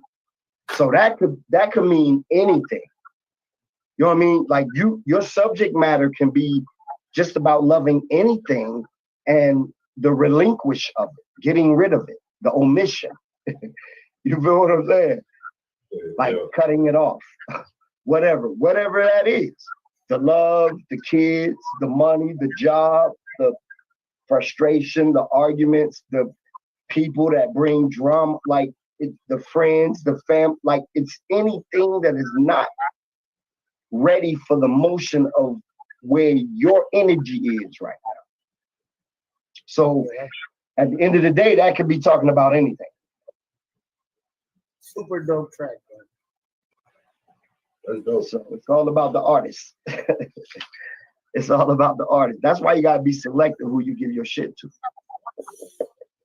That's a fact. Yeah, you feel me? Because it's like, if I know you just do this, you already told me this is what you do. Okay, then I'm gonna send that to somebody that it's like putting the right player on the football field. You know what I'm saying? Like, based on, as a producer, as a creator, D-Class, you are gonna put any of your situations in the hands of the people that are already on that level, based on what the creativity derives from. You know what I'm saying? You're gonna give the best person for that energy to carry your greatness. Yo, and see, and that's where I have me personally, I have a problem with that. You know what I'm saying? Just because I be waiting on, we gotta meet. You know what I'm saying? Like, we just gotta meet, and that be the point. That the fact that we dealing through the internet, like stuff like that, when you deal with people, you know what I'm saying? You gotta really dig into certain shit when you're dealing and getting to know people through the internet. You know what I'm saying? If you're not in the studio with them to really be able to shape certain things how they need to be done, then I mean, yeah, it's kind of crazy, because you basically just trying to send a vibe, and then it's like, okay, I could hear you on this, but for some reason you can't hear you on this. So let me ask you a question. Who knows the vibe that needs to happen on that track when God put it in your head? Who knows that vibe better than the person that created it? Right. Okay, so that would mean it's going to take artists to hear what you're saying about what that energy is, and for them to come in and then portray that energy, because you're the God, you're the Jesus of this creation. So if you created it, if they don't listen to the best way you're telling them to attack it, that's not for them. Right. Yep. And that's right. So basically that's what I'm saying. You know, if I gotta break it down, I can break it down. Yeah, you feel me, D? You feel me, big bro? That's the point. You know what I'm saying? I love you for that, man. Straight up. That's what it is, though. I mean, if we can break it down to the least common denominator. Right. That's what if I had to say to you, you created this track. So where would you put the horns? Right. So that tells me that's where you would put those female vocals at. You know where you feel what I'm saying? Got the placement. Because you created it. You hear where the completions can be, but you leave it open so that the rapper or the singer or whatever has options as far as the scale. Yeah. Yeah. And then once they get on it, we can mimic it with instruments. You feel me? So, bro, I feel you. It's just crazy. It's Yeah, crazy. It's a lot. It's a lot of work, research. You know what I'm saying? There's a lot of shit that go into that whole business. You know what I'm saying? Because at the end of the day, you can't just jump into it and just know. You know what I'm saying? Everything. Like most people think, oh, let me just pick it up and let me send this beat and then I'm gonna be a millionaire. That's not how that shit work, man. Right. I don't give a damn how good you beat on tables. That shit is not how that work, man. You know what though? I think with like the Kanye album is kind of he went in there and did what I do. I could hear it. That man didn't write none of that shit. He went in there and orchestrated that shit like a conductor. No, I told you that shit is theater music. I walked it's right off the top emotions. And the shit is so precise that you know for a fact that is raw spirit, nigga. That's raw black power, nigga. Like to call out to the ancestors and the demons at the same time. Nigga, are you listening? This is what I'm talking about. Y'all, do you hear that? He's saying fuck you while he's saying my people, let's go. Like, where the fuck you niggas at? Come on, man. But now that we're living where we're living right now, I dare any of you motherfuckers to go look at anything that he's saying and ask yourself, is it true? Are you dealing with it right now, nigga? Like, come on. Hey, Drum, this album makes me want to hurry up and complete this Godlight album because the God Got You song, the Godlight song, all of that shit is this. If I would have dropped that album before this came out, it would have been like, okay, we get it. But that album, we've been cooking for at least a year or two, and great albums take a while to make. We cooking though. That Godlight album, man. Play that God Got You one time. We got arena music, people. If that's what you call it, D-Class, we got that shit. Damn, man, look, Kanye shit to me, if he had been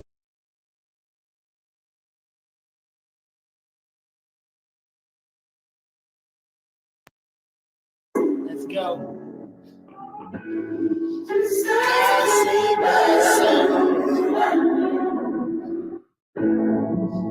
Evils I don't know.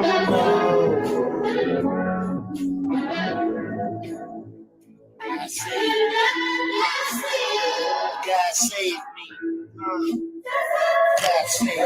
God like. All I need is God like. Not the type of nigga that you see in the limelight. I can make a whole world make it shine bright. God like, all I need is God like. Not the type of ninja that you seen up in the limelight. I can make the whole world light up and it shine bright. Everybody gotta pay the price with your life. Like Peter and Paul paid the price. Was the price right? Was the price right? Coach purses, his and hers. Jerry Rice, Hall of Famer Christ Ice. All I ever needed in my life was God like, God sight, God eyes, God me in the godliness, cause I got God. What? Yeah. You know what? Coming to a place where love don't mean shit. Done to the ones you love, turning to green shit. He's her, she's him. We lit, God lit, God lit. Cut it out, God lit, God shit. Over nonsense, I see opposites. God like, God right, God left, God said. Top like, shine bright, I'm him. Top like, shine bright, I'm him. God like, all I need is God like, not the type of ninja that you see up in the limelight. I can make the whole room light up, make it shine bright. All I need is God like. God save my soul, died for my sins. Evils I don't know, He will be forgiven. Yeah. Let's go. God like, all I need is God like, not the type of nigga that you seen up in the limelight. I can make the whole room light up, make it shine bright. Everybody gotta pay the price, which is like fight. Peter and Paul, was the price right? Was the price right? Was it Jew? Was it Catholic? Was it Christ-like? Was it Muslim and Muslim? You seen the price light? If you seen it getting high, you seen the Christ-like. Was it Buddhism, nigga? Was it Hall of Fame Christ? Was it Coach Persis? Was it Jerry Rice? White people, we all against the world. If we want the life right, because the God left and we got right. God like, God me, God's sight, please, I might not be as faithful as I've been tested by well investment. God bless man, God bless men, well off freshmen, faithful to their test. Faithful to their testimony, they testing on me, they don't love me no more, they be testing on me, see a nigga down, kicking on me, acting like I never been found, never been around God, I done always been around, God like, all I need is God like, not the type of nigga that you seen up in the limelight, I can make the whole room light up, make it shine bright, everybody gotta pay the price, which is like, Peter and Paul paid the price, was the price right? Yeah.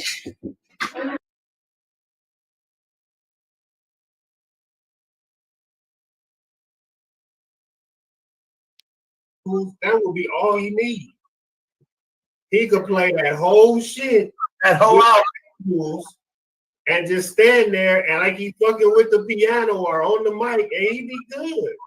I can Listen. Martin Luther King said, "Why did I call my people to run into this burning fucking house?" What is the logo? Niggas ain't paying attention right now. A burning house. All the rules are off. If you don't dissect it enough and you don't listen enough and you don't go into it, let's go. It's the album cover, bro. Let's go. The burning house. That is the most prolific, one of the most prolific sayings there is. I thought I was doing right, but it seems like I ran my people into a burning house, Lord. Martin Luther King, nigga. See, niggas is so colonized. They be on some weird shit like, oh, look at that shit. Where did that logo? You dumb motherfucker. Dig in. Learn something. Try to figure out why he posted that. Why did he pick that vision? What is he saying to us? And then if you listen to the words, he's explaining it. And these dumb motherfuckers, that shit ain't lit. That shit ain't lit. You know.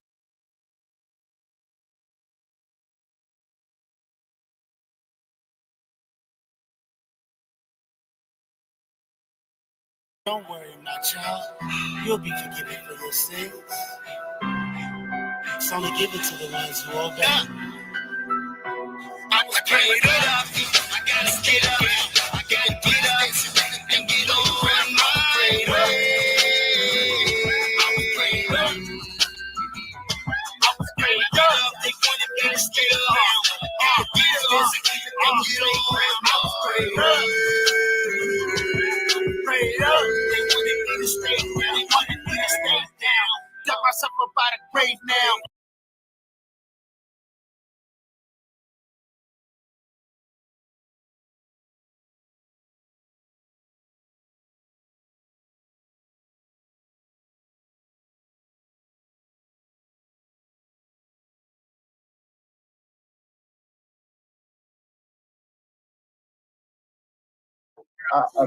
Yeah, I crazy. can't.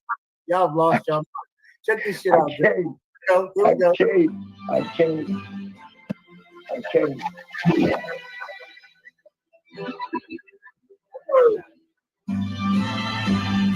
God is powerful, people. Lift me up, lift me up, lift me up, lift me up, Lord, lift me up. I got enough, I got too much, I'm singing too much, I'm singing too much. Lord, lift me up, oh, lift me up, lift me up, lift me up, Lord, lift me up. Lift me up, lift me up, lift me up. Pray what you want it to be, just make it whatever you want it. That's not I want it to me, I'll take it wherever you want it to be. I don't love me to me, you're giving them just what they wanted to see. They want to see the family view, I can't let the family lose. So everyone be back and forth like me and you. Oh Lord, I call on you to lift me up, oh lift me up. Lift me up, Lord, I call on you to. No strings attached, that's Bluetooth. That's Bluetooth, that's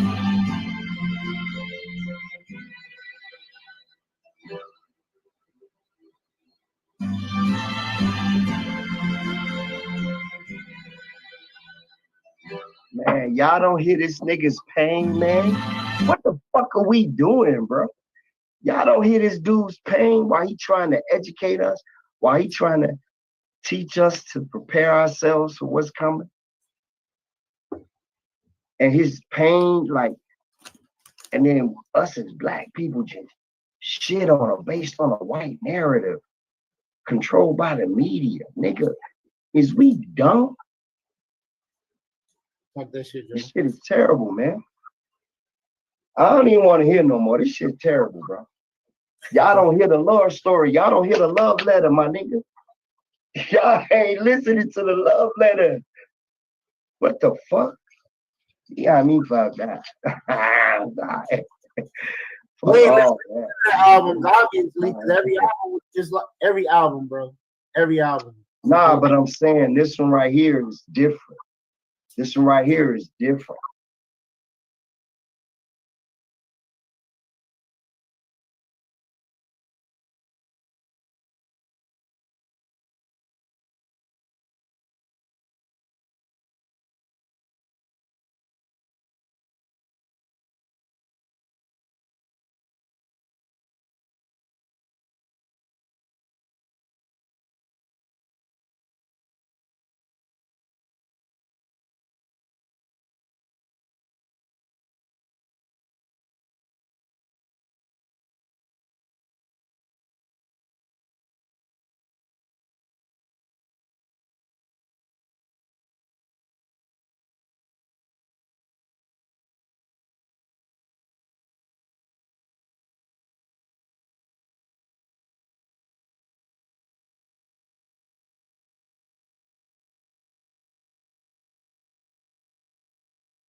okay, this is where the song, you gotta think where it came from, who sung it, all that type of shit. All that go through my mind through the beginning of the song before I even start listening to the artist.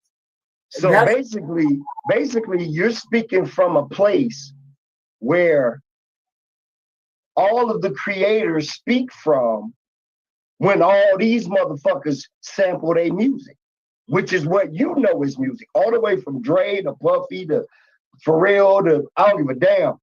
Right. They are using other people's shit. So that also should apply to anybody that's not touching them keys. Because then we can say that all of those hits are irrelevant.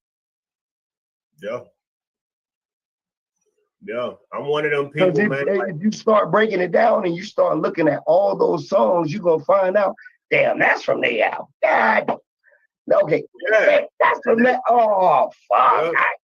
I was loving you as a great mind producer that hears this shit from the heavens and play it out of your fingers. I thought that was you. But then when it's broken down and you hear. I'm going to tell y'all the worst part. The worst part is they took great, beautiful music that had great messages and put gangster rap to it. Was crazy. And did not use any of the beauty in that message. And I'm hearing it like, doo-doo-doo-doo. I know all the original music because I used to drive around Cadillacs, old school cars, and listen to 8-tracks. If the motherfucker had an 8-track player in it, I'm trying to go find some 8-tracks at the record store so I could throw in my old school, and I ain't changing the radio on this motherfucker because this is vintage, right? So I'm a G like that. But I listen to all genres of music, whether it's white, black, Indian, Chinese. I don't give a fuck because come on, man. Come on. Sampling. So just imagine a motherfucker using Marvin Gaye. Oh, think I wanna holler. Yeah, nigga, throw up your motherfucking hands. I'm gonna put a bullet through your ass just as fast as I can. Say something, nigga. Like, come on, bro. Like, what the fuck? If you're gonna use that essence, make that essence match. Make that frequency match your frequency. Create a frequency that matches that. Don't fucking devour the only, like, where the black music creators? Everybody kind of just throwing in the fucking towel. Who got something out new? Shit, it's weird, man. It's weird. So after we are gone, then what? No, but listen to this. Listen to this. Kanye is on his third or fourth generation of making music and hits and changing the world. Is that crazy to y'all when Jay-Z came? I mean, are we looking for a Jay-Z album? A 50 Cent? Think of all the artists that he came up with. This is what exactly, bro. So that tells you who signed the contract and who didn't. I mean, to that point, it's like, think about this. If Jay-Z was to drop an album, though, niggas would definitely go listen to it. Because we want to hear what the fuck you got to say at this point. Listen. That's not going to happen. That's not going to happen because anything you say can and will be used against you in a court of law. Facts. And that's why it's not going to happen. Hey, but listen, it's not just Diddy, bro. It's not one person. It's not a few people. I mean, if there is something, obviously that's probably why a lot of people are quiet. I don't know. A lot of people might just be like, fuck all y'all. My brother cool. When he get out, we gonna come against you motherfuckers and shut you down. I don't know. And it's not my place to call, but what I can say is everything's gonna happen the way it's supposed to happen. And you can't judge people by what the fuck they gonna do. They gonna be quiet, they gonna do this, they gonna do that. But I mean, come on.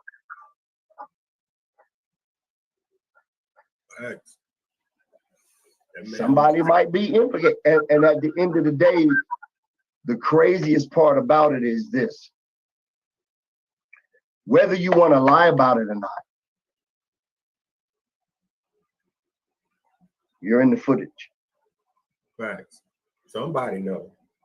So it's a scary situation for everybody, even though it consensual. Hey, shit, you sign an NDA when you walk in. Somebody make me sign an NDA when I walk in their motherfucker out. I'd be like, no, nigga, no. I'll come back when it's free. The crazy part about it is, think about it. That's somebody's job to just sit there and watch the tape. Exactly. So it's a person just like just regular, normal 9-to-5 person that had to sit there and watch all of them tapes, break down the evidence, do this, do that. They done seen everything, bro. So please believe it's somebody walking around right now that know the answer to all of these questions. Exactly. Like they know what it is. Exactly. And listen, it's not on no puffy level either. It's higher than that. Most definitely, because they was talking about politicians and all kind of everything, man. So listen, bro. It's a big game, man. Knowing, just like you have to think about that dichotomy. You have to think about the mindset of a bad boy, like of Puffy. Think about, even though, yeah, a lot of people say he used his power for bad and fucked over a lot of people. I don't know. I'm leaning that way because if you were doing your artists right, they will all still be on your label. I'm just saying. You understand what I'm saying? Like, if Lindrum treated all his people right, they would still be around me. Right. It's not always that story though, Drum. You treated people right that's not around you. There's some shiesty fucked up motherfuckers out here, bro. We gotta realize that too. We can't sit here and beat ourselves up and talk about what we could have, should have did to make a situation different when destiny was already set and these people were gonna be who they are. Some of them didn't even believe in themselves enough to keep going after you, end up working regular motherfucking jobs and shit. You get what I'm saying? So it is what it is on that. It's all of the above, man. That's what I'm saying. It's to yin to every yang you can think of. So no matter what you say, it could also be the complete opposite. No matter what anyone says, it can also be the complete opposite. Do I condone any of that shit? Hell, fuck no. That's not my position. But what I'm saying is, it don't give a fuck what any of us think. It's always gonna be the yin to the yang, man. You know what I'm saying? And I just say, nigga, shit. God bless all of you, whatever. Because I think, hell, shit, it might be a reckoning. It's time to get all the bullshit out the way for some real people to come up. D Class over there. What up, D? You know what I'm saying? You gotta calculate. Hey, D say I got my shit on the hard drive right now, nigga. Let's go. Who knows? We slowly calculate moves, man. Who knows? Let's get into a little news.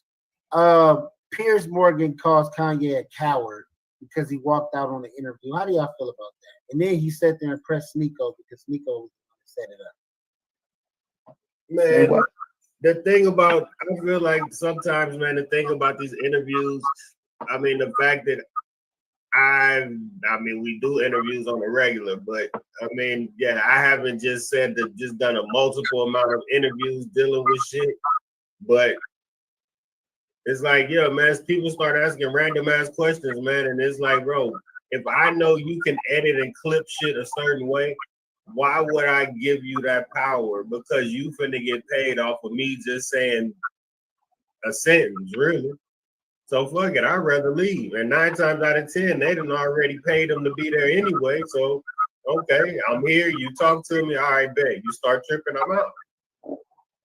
Like the moon, though. I mean, as an interviewer myself, I don't like. That's why you always record your interview from your side of the room. But as an interviewer myself, I've had situations where I didn't ask a question. Well, yeah, I guess it's a question if I ask you to rap or something like that, but never like where I'm like Piers Morgan, white dude, asking you all these anti-Semite questions and why are you doing this and that? And it's just like, bro, he's breaking the matrix and you don't like it. And it's like, people are gonna wake up and do their history and due diligence. And Piers, you should wait. Piers Morgan, you should already know why he's doing what he's doing, because look how old you are. You know what the fuck going on. Like, it's not like you don't know the history. So stop. My thing was, I would have walked off because you're acting like you don't know the history. And I just walked off right there. Stop acting like you don't know the history. Stop acting like you don't know what's going on. No, you can't walk off. You got to keep them in the hot seat to further prove the ignorance. He proved it by how he acted after he walked off, because he showed his ignorance. He was hot. I think the majority of the population in England do not hate on black people at all. No. But it's just like they love black people. Like on some other shit. Like, it's weird. Like, nigga, we got you apartment, we got your bills paid, nigga, just sign up, nigga. Like, and I know that because I dated a woman from London and I understood everything that she taught me about going there, because she wanted me to go there. And I'm like, fuck you, I ain't going nowhere. So, you know what I'm saying? So there was a lot of things that I was like, damn. And then I thought for a minute, well, it should be that way based on everything you took from Africa. So you should give us that's another story. That's another that's a whole other podcast. All right, we gotta see it. We gotta see from the aspect.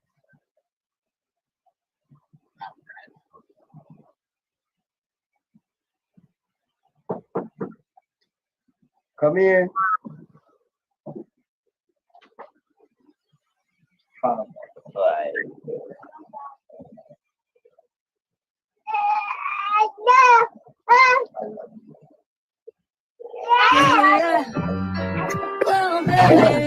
Don't come over here.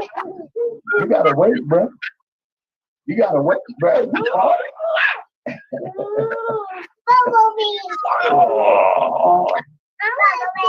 You wanna watch Bumblebee? Yeah. Well, I want to see what you're doing. Morgan Uncensored. My first question for you, I guess, is an obvious one. You What do you hope to achieve from our conversation? That right there, being uncensored. In American media, it's very... Hey, little man. How you doing? You haven't felt my pain. You don't want to feel my pain. You don't hold You don't hold accountability to my pain. You're being a Karen. Do you believe that you have any form of mental illness? I believe that I suffered from exhaustion. I suffered from being lied to constantly by the people around me, by my management, by my ex-wife. Do you still love Kim? I absolutely love. I'll love her for life. That interview lasted 2 hours in the end. We covered a lot of ground, moments of tension, and moments, I think, of mutual understanding. Yeah, he got up and walked off at one point, but he had to think about what he wanted to say, and then he came back and he said it. And we'll have the top lawyers like a Johnny Cochran, Robert Kardashian level legal team, looking at all of these contracts together. After that moment happens, then I will say, I'm sorry. Okay, if that's your position. Interview adjourned. Love you.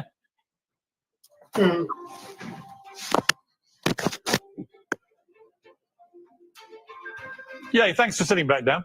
I'll change the subject now.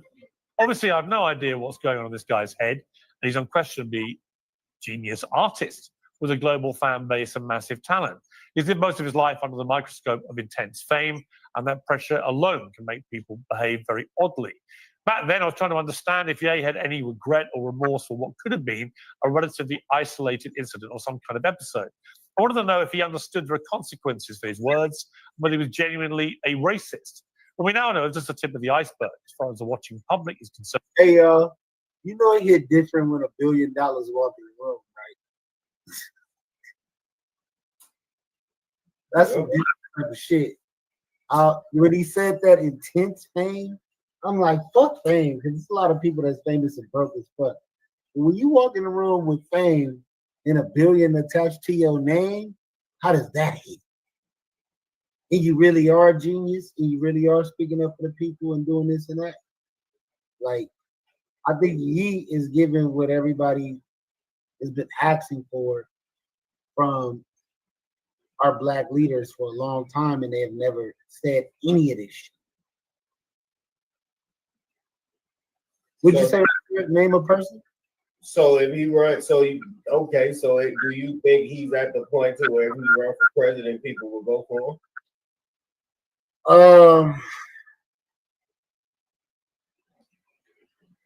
Because I mean, he has talked about it before.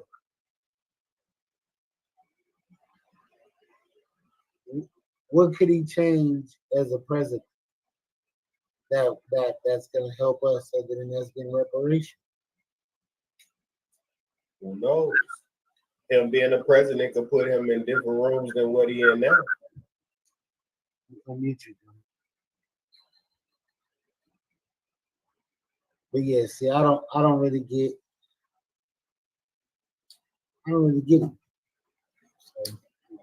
So, public is concerned, Ye has spiraled in both his personal life and his business life. Most recently, he's taken to posting endless, outrageous anti-Semitic slurs on X. He frequently professes his great love for Adolf Hitler. He poses in swastikas and KKK costumes. He says things like Jews were better as slaves and they should be whipped. We all know this because X has allowed him to carry on doing it to his 33 million followers. I've argued for a long time his account should be shut down. It should be stopped. That's my opinion. I believe.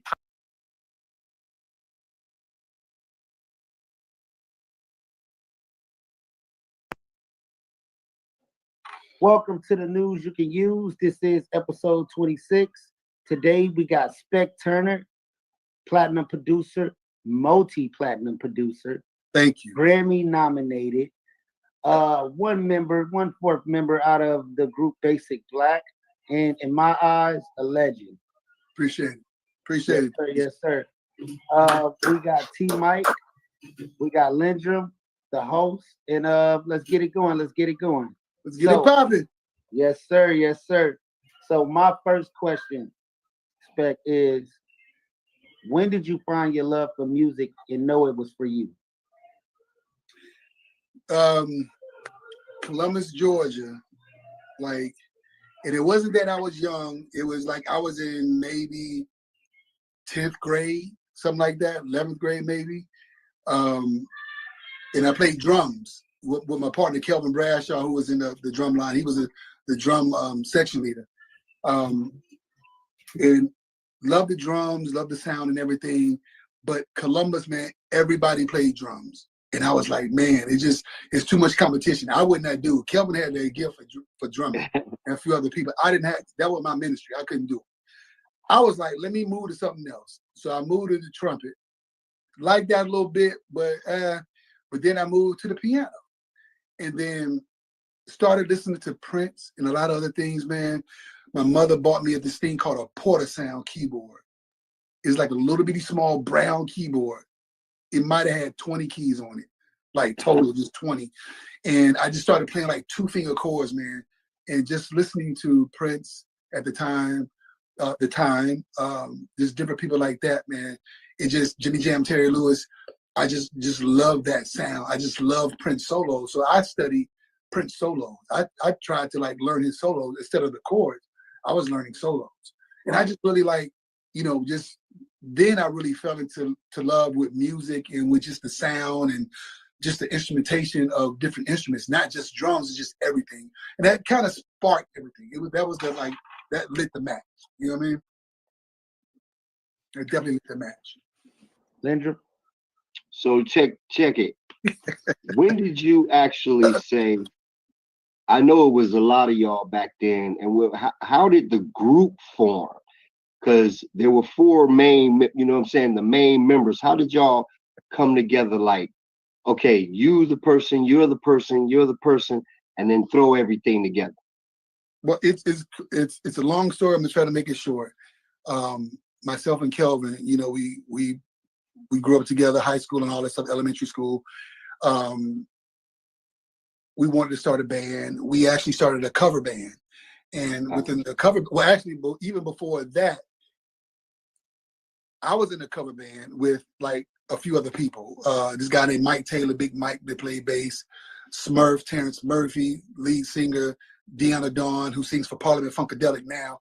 She was in the group. Oscar Allen, one of my best friends, he's passed. He was a percussionist. Vincent Bott, he does a lot of things. Alfred Williams, Al T, who now is an engineer for T-Pain, Ludacris, and all these big people.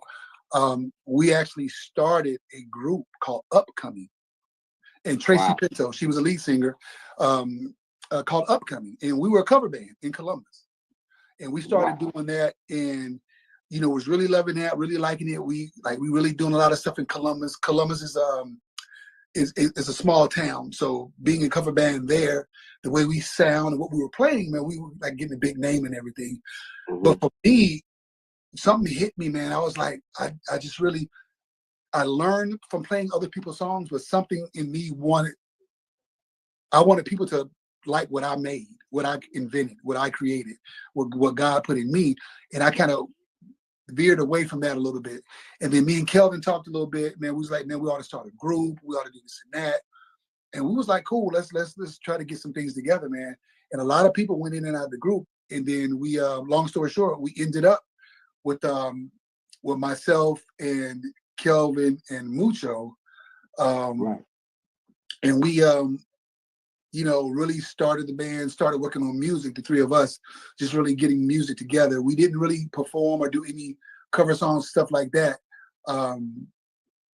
We just, you know, we just really started working on music. But the band the cover band that I was in, man, we actually opened up for Keith Sweat and some other people, man, and Teddy Riley and Gene Griffin, and Mucho was in that band as well. And Gene was like, man, we love the way y'all sound. If y'all ever come to New York, you know, come holler at me. You know, we was like, all right, cool. Long story short, we found out that Gene's grandmother or mother lived in Columbus.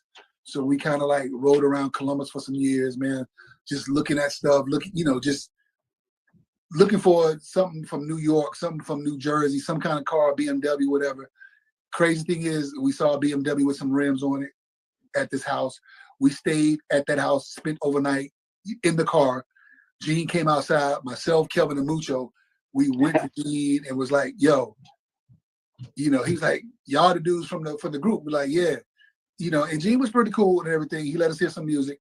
But it took that initiative, man, for us to like really, you know, get into it and find Gene and just really go at our purpose. And from there, Gene was like, man, y'all come to New York, I'll give y'all a shot. And a few of the other members, they were doing some other things, and we were like, man, we're going to New York. A few of the other members, besides myself, Kelvin, and Mucho, they were like, it's a long shot, man. You know, I got things going over here.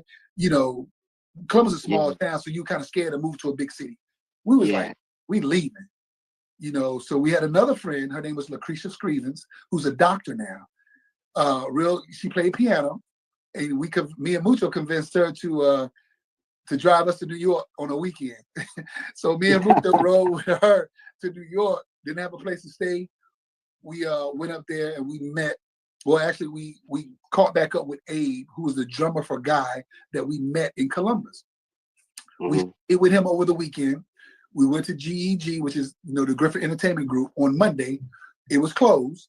We went Tuesday. G was like, excuse my friend, y'all motherfuckers really came up here. We was like, yeah, you said we up here, we get it, you know, we here. He was like, all right, this is what I'm gonna do. Today doesn't have a band. He was like, y'all to bag a band for today. Who else y'all got? Man, we called Kelvin. He was working at a bank. He was a bank teller in Columbus. We called him. We call Spragg Williams, who's a big producer now. He's in Virginia. Worked with Teddy. Yeah, Big Spragg, man, do a lot of stuff. Chris Williams, you know, he did a lot of stuff for Teddy. He's